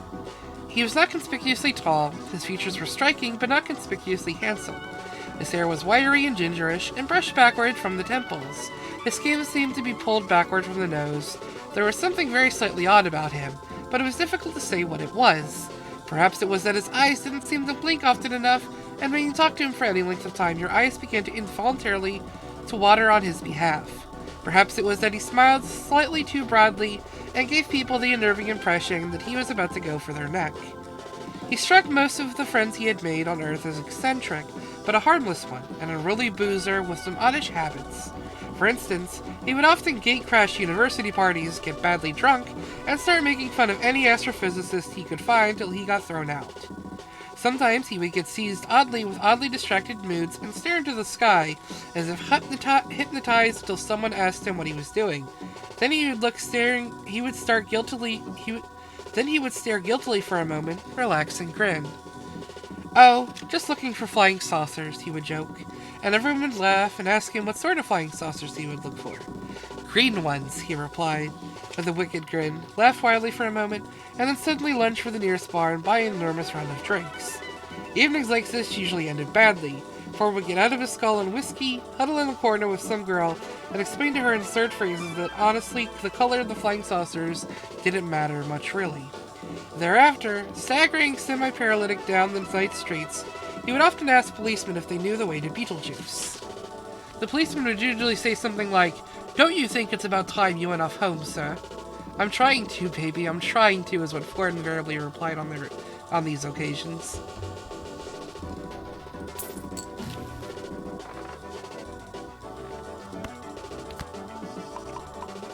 Whoa, the game almost crashed there.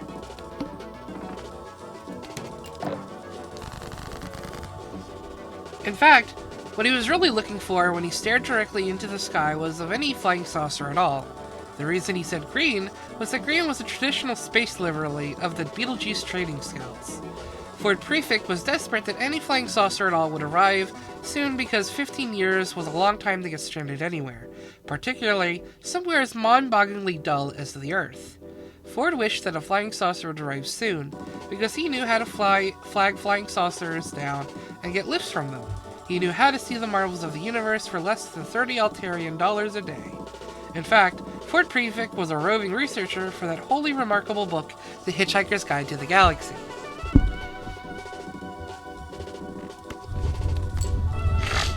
Human beings are great adapters, and by lunchtime, life in the environs of Arthur's house had settled into a steady routine.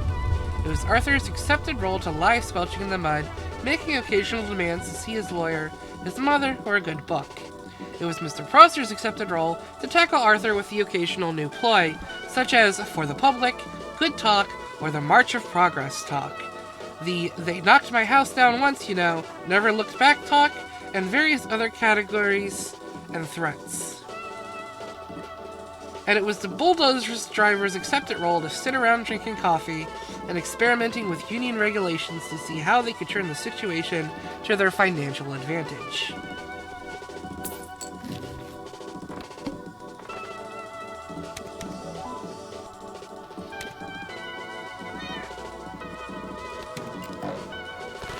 The earth moved slowly in its diurnal course. The sun was beginning to dry out the mud that Arthur lay in. A shadow moved across him again. "Hello, Arthur," said the shadow. Arthur looked up and, squinting into the sun, was startled to see Ford Prefect standing above him. "Ford, hello! How are you?"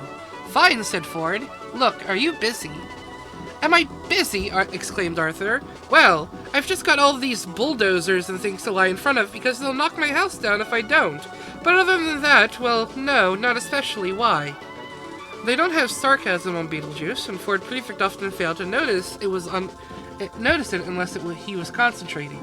He said, "Good. Is there anywhere we can talk?" "What?" said Arthur Dent. For a few seconds, Ford seemed to ignore him, and stared fixedly into the sky like a rabbit trying to get run over by a car. And then suddenly he squatted down beside Arthur. "We've got to talk," he said urgently. "Fine," said Arthur. "Talk." "And drink," said Ford. "It's vitally important that we talk and drink. Now, we'll go to the pub in the village." He looked into the sky again, nervous, expectant. "Look, you don't understand," shouted Arthur. He pointed at Prosser. "That man wants to knock my house down." Ford glanced at him, puzzled. "Well, he can't do it while you're away, can't he asked. "But I don't want him to." "Ah." "Look, what's the matter with you, Ford?" said Arthur. Nothing's the matter. Listen to me. I've got to tell you the most important thing you've ever heard. I've got to tell you now, and I've got to tell you in the saloon at the bar of the Horse and Groom." "But why?" "Because you're going to need a very stiff drink." Ford stared at Arthur, and Arthur was astonished to find that his will beginning to weaken. He didn't realize that this was because of an old drinking game that Ford learned to play in the hyperspace ports that served the Mandronite mining belts of the star system of Orion Beta. The game was not unlike the Earth game called Indian Wrestling, and was played like this. Two contestants would sit either side of a table with a glass in front of each of them. Between them would be placed a bottle of Jank's spirit, as immortalized in that ancient Orion mining song, "Oh, don't give me none more of that old Jank's spirit. No, don't give me any more of that old Jank's spirit. For my head will fly, my tongue will lie, my eyes will fry, and I may die. Won't you pour me more of that old sinful old Jank's spirit?" Each of the two contestants would then concentrate their will on the bottle and attempt to tip it and pour spirit into the glass of his opponent, who would then have to drink it. The bottle would then be refilled, the game would be played again and again. Once you started to lose, you would probably keep losing, because one of the effects of Jank's spirit is to depress telepsychic power. As soon as the predetermined quantity had been consumed, the final loser would have to perform a forfeit, which was usually obscenely biological. Ford Prefect usually played to lose.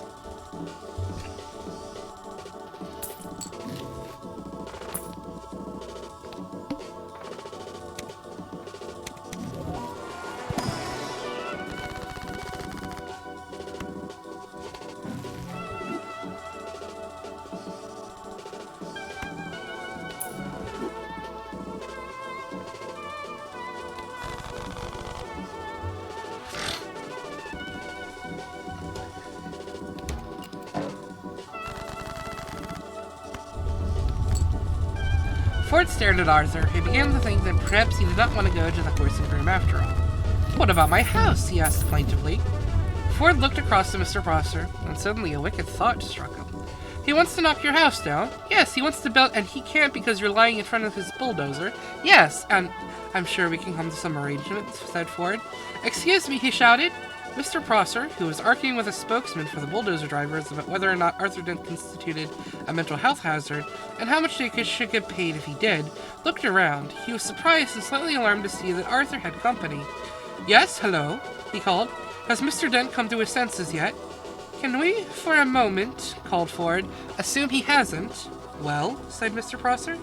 "And can we also assume," said Ford, "that he's going to be staying here all day?" "So?" "So all your men are going to be standing around all day doing nothing?" Could be. "Well, if you're resigned to doing that anyway, you don't actually need him to lie here all the time, do you?" "What?" "You don't," said Ford patiently, "actually need him here." Mr. Prosser thought about this. Well, no, not as such," he said. "Not exactly need." Prosser was worried. He thought that one of them wasn't making a lot of sense. Ford said, "So, if you would just like to take it as read that he's actually here, then he and I could slip off down to the pub for half an hour? How does that sound?" Mr. Prosser thought it sounded perfectly potty. "That sounds perfectly reasonable," he said in a reassuring tone of voice, wondering who he was trying to reassure.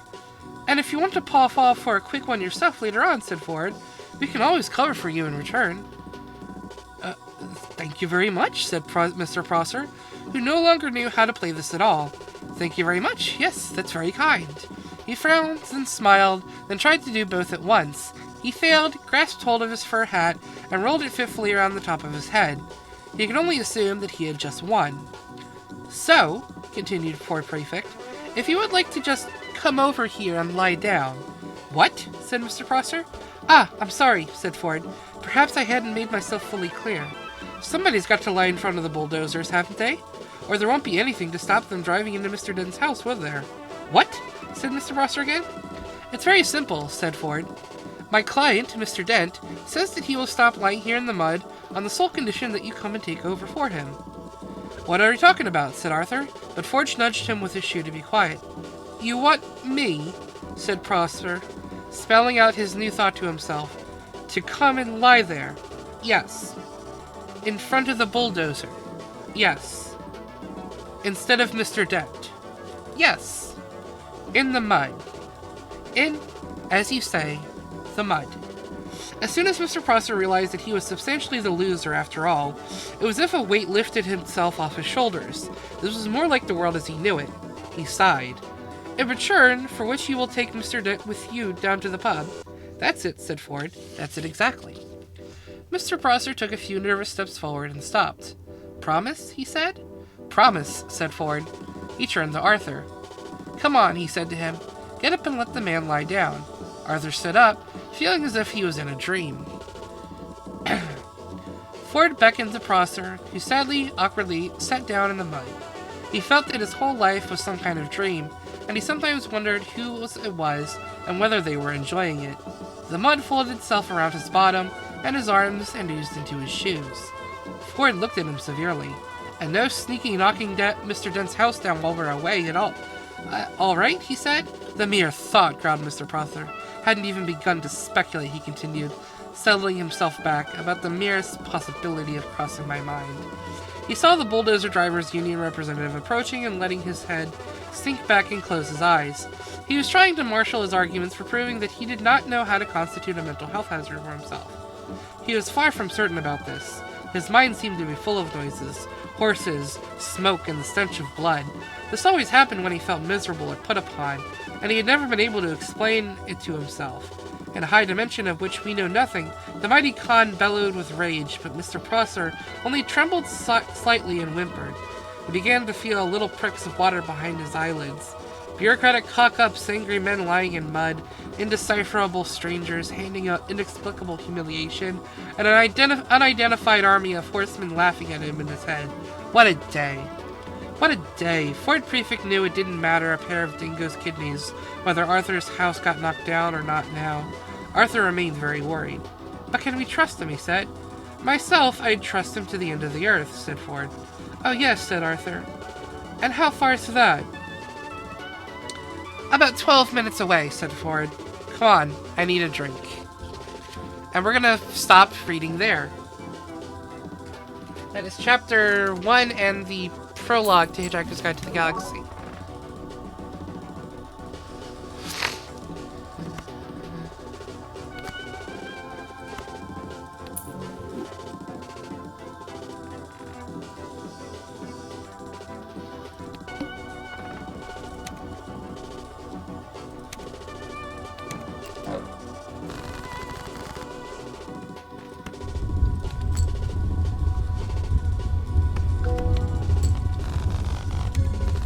My hands don't feel like they're getting any higher, do they?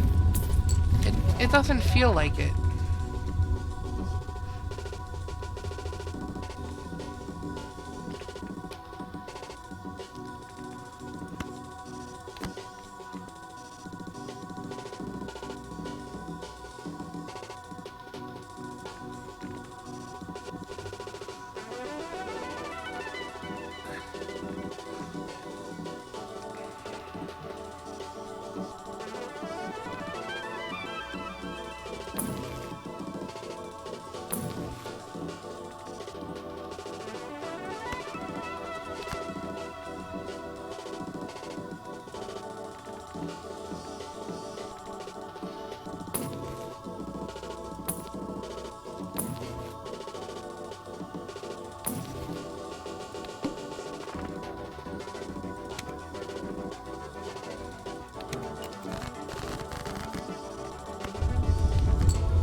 Let's see, does that make my hands higher?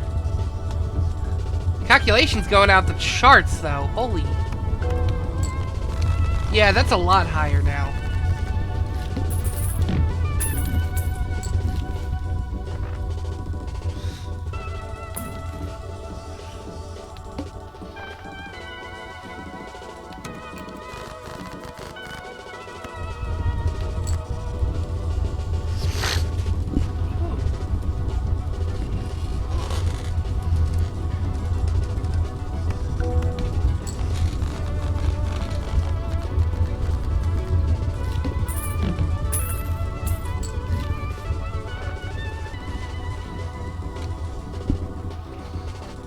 I've got seals. I need to find a way to get my cards polychrome. That's red seal.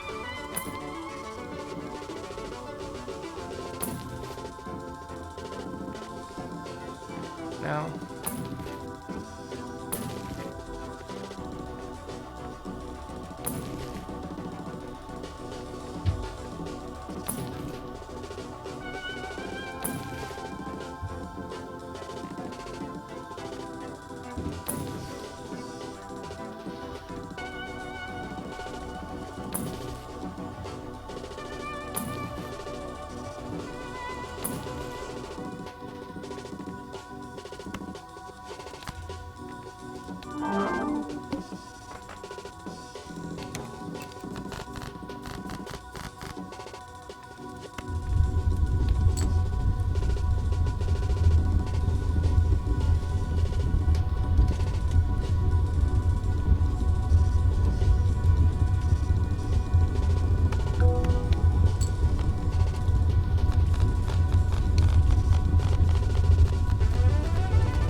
Let's go to the main menu to refresh for a bit.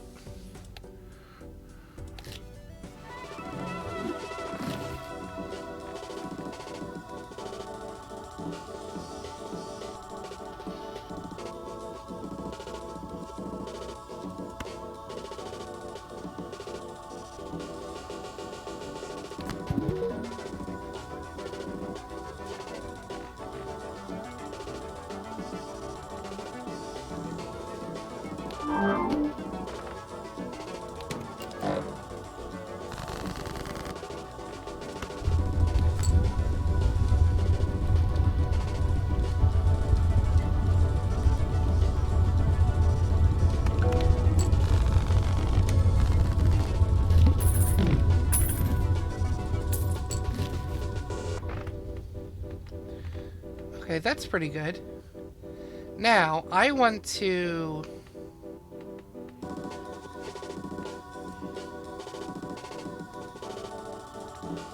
put Mario there. And where's Perkio?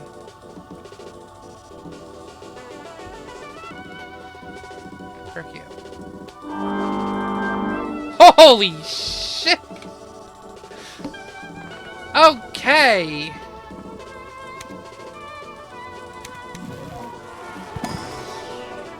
Alright. How is Alice? Abby's good. How is Chew? I am good. I think we are going to crash the game next run. Promise? I think so. Then crash me. No response from that? Nothing? Alright, let's see.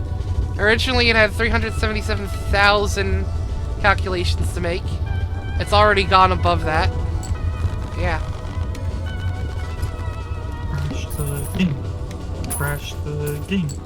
Crash the game. So far it hasn't. It's doing really well. But, They saw your last video, and they were decided, no, we have to beat her. I'm going to... Now, I'm only doing this so we can get a clip of this. I don't know if it's going to be clipped, like, live or what. But I want to, enable animations just once.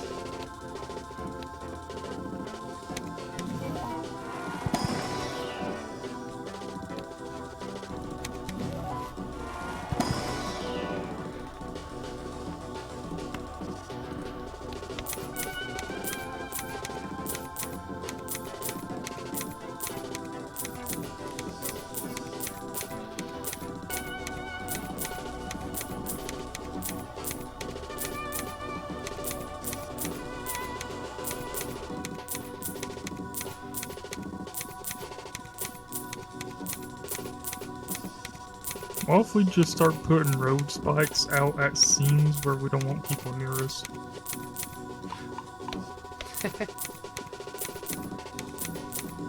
Oh, wow.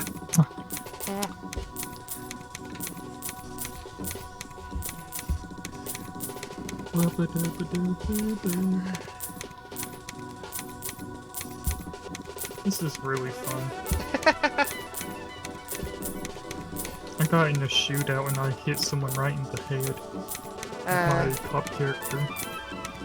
Playing more Grand Theft Auto RP, huh? Yes.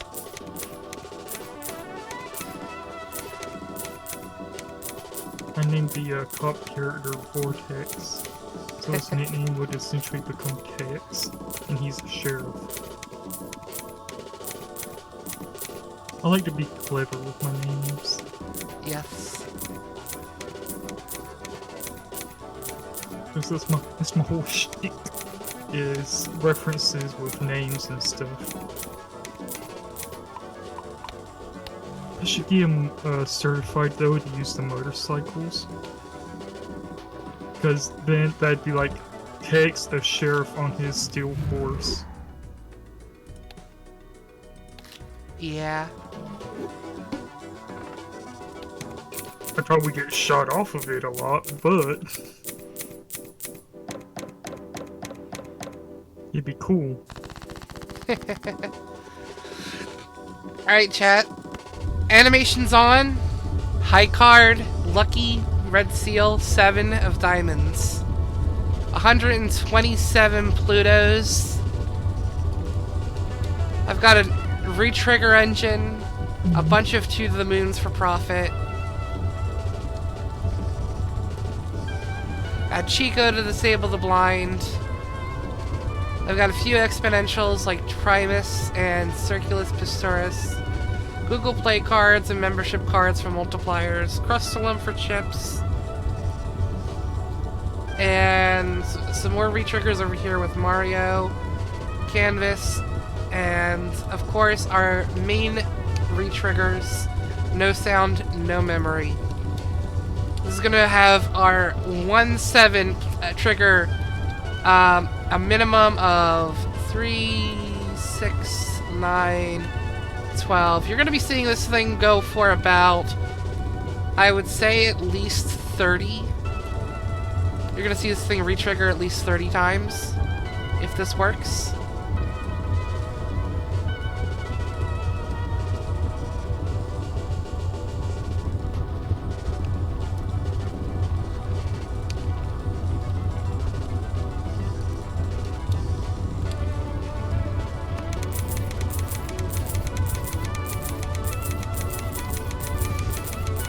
This is gonna take a good 15 minutes to play through all the animation. But I think this is a good finale for the stream. Is it 15 minutes? 15 minutes, yeah. Oh, 15. I thought you said 50. I hope not.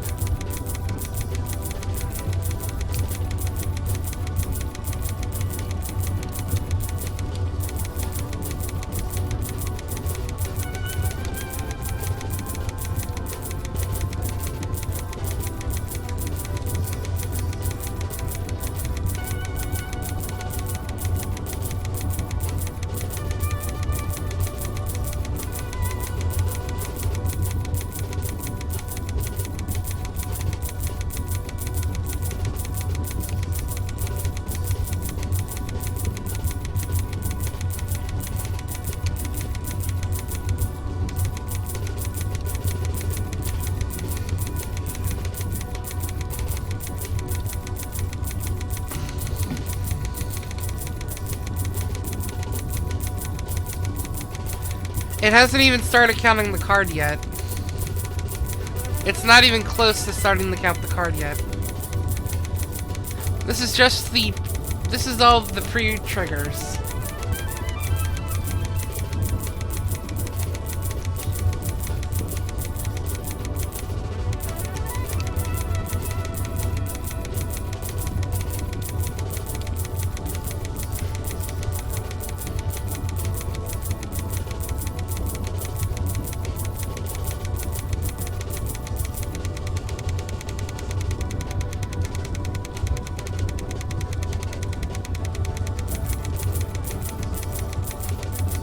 And now it's counting the... That was all the triggers for the base of those... of those no sound, no memory cards. And now it's counting in the money for the re-trigger engine. Before it even counts the triggers for that re-trigger engine.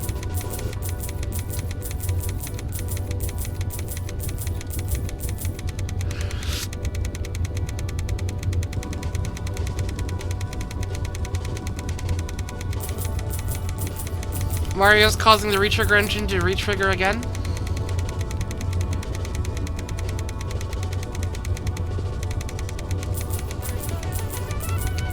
And this is going to loop for a while. And this is going to loop for a good few minutes before it even starts counting the card. Now, if we were going to be doing a flush 5, you would be seeing this prep for every single card. On top of the cards themselves being counted, which we haven't even gotten to yet.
And now it's starting to count the card.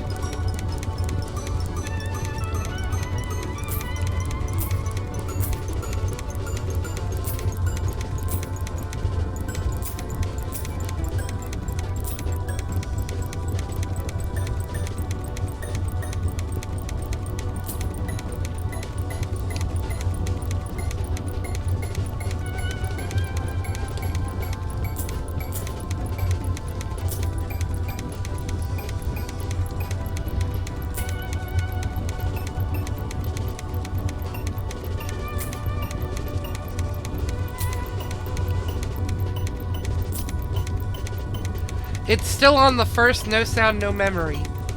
It hasn't gotten to the other ones yet.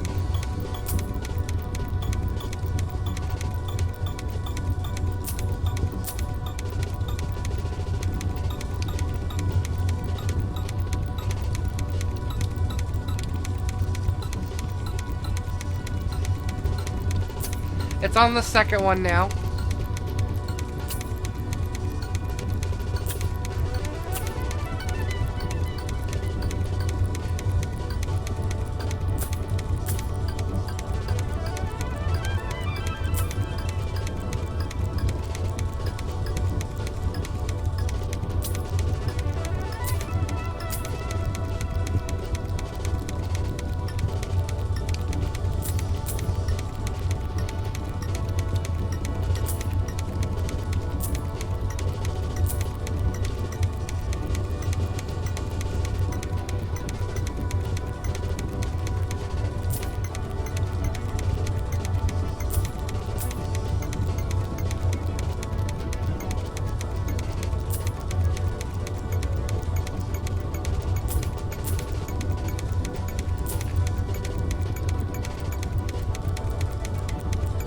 It's on the third one.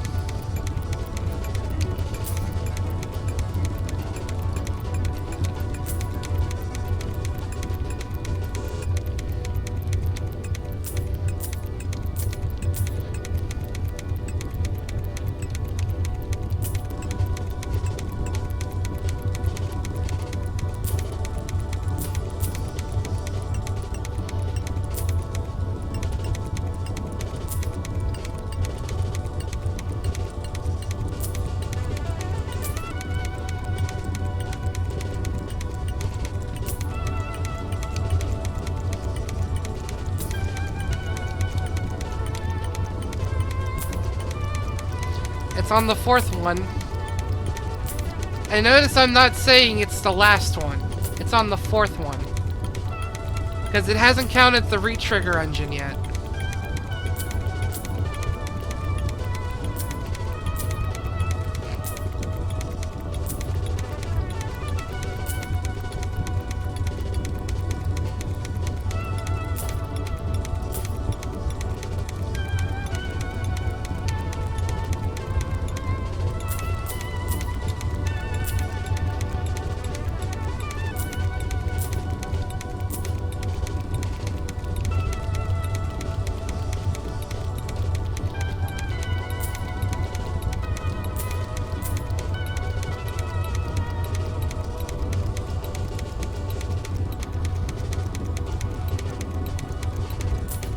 Yep, it's going through the re-trigger engine now. So every single card in the re-trigger engine is going to be, you know, going through that.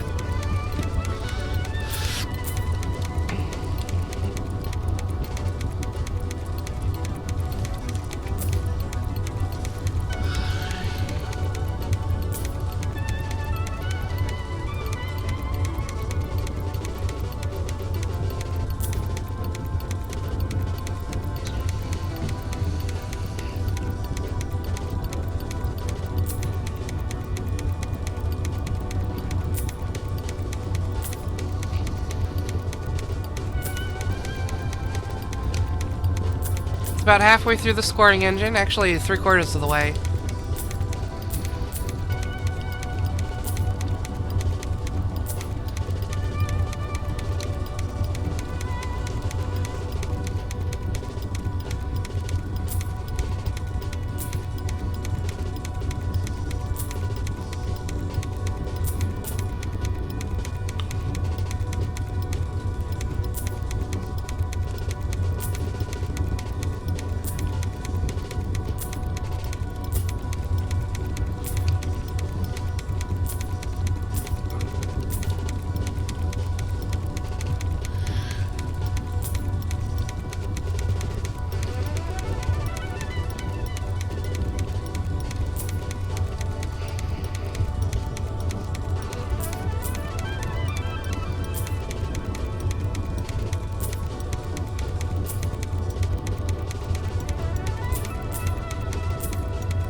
Alright, it's on the last card of the retrigger engine.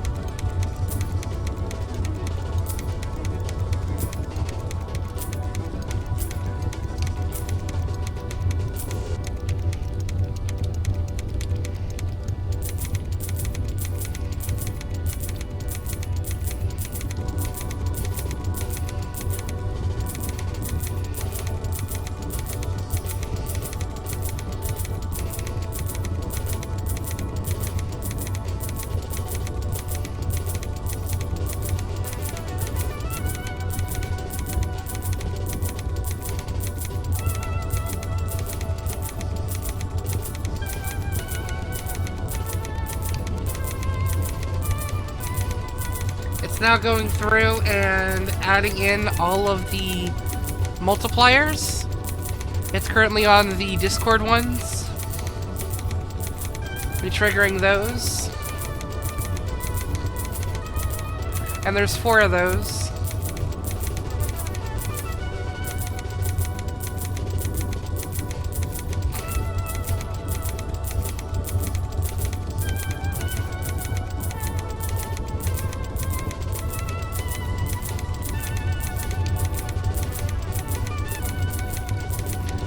Now on the Google ones.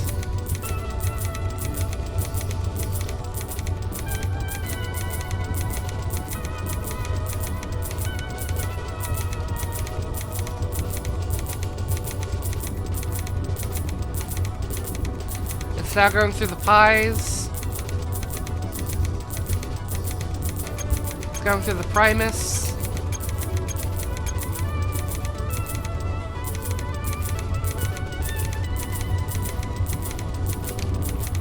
Now all of the Jokers are getting multiplied on top.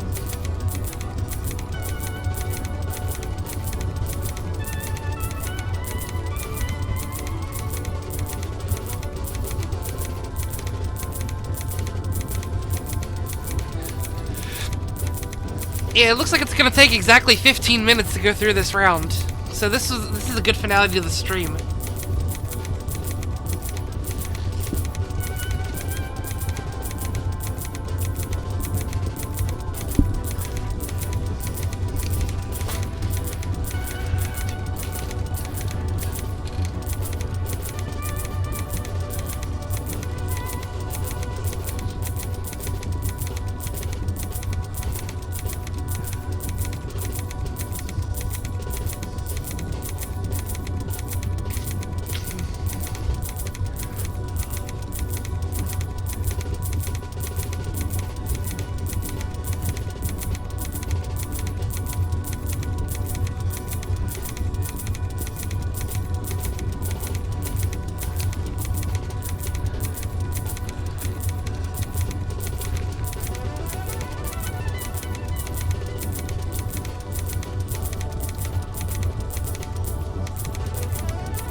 And now it's going through all of the planet cards, of which there are 127 of.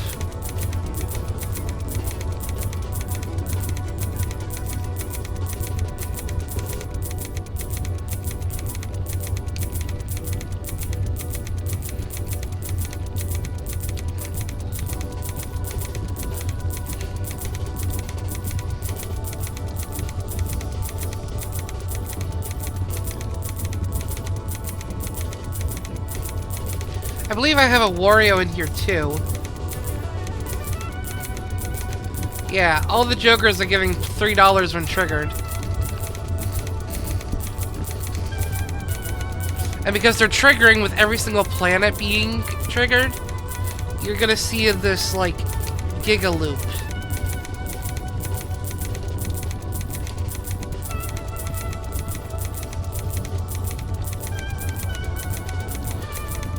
Also, Archibald gives $50 for every 2 consumables in hand.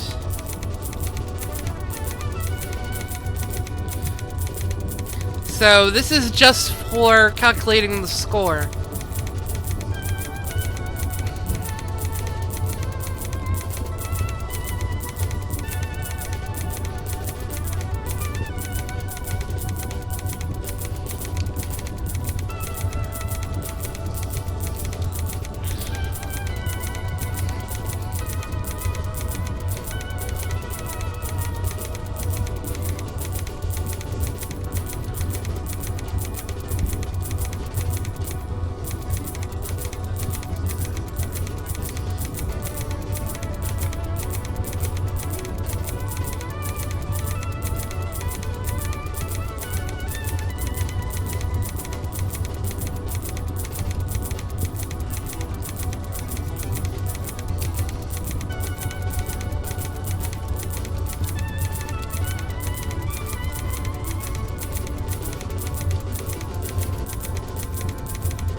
It's about halfway through the planet cards.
It's about 3/4 of the way through.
And it's on the last card.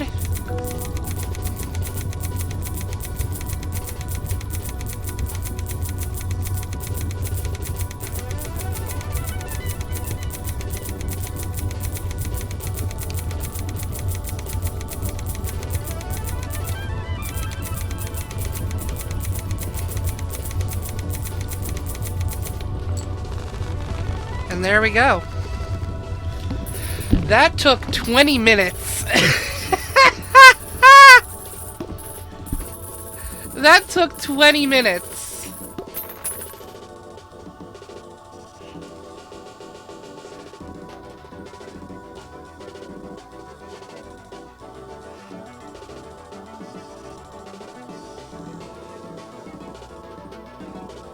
Well, we're gonna go right into Arctic Death Waters, also playing Balatro.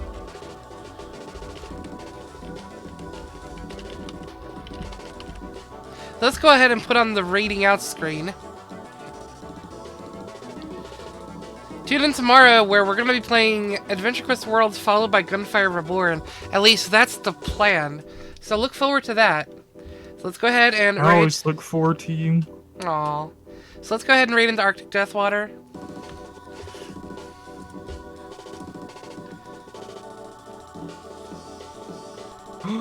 You know what you should do as your raid message?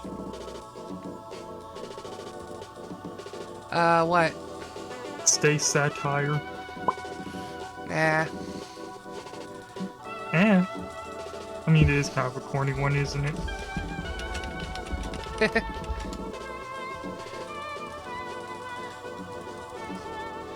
Our other message is gonna be Anti-56 beat that.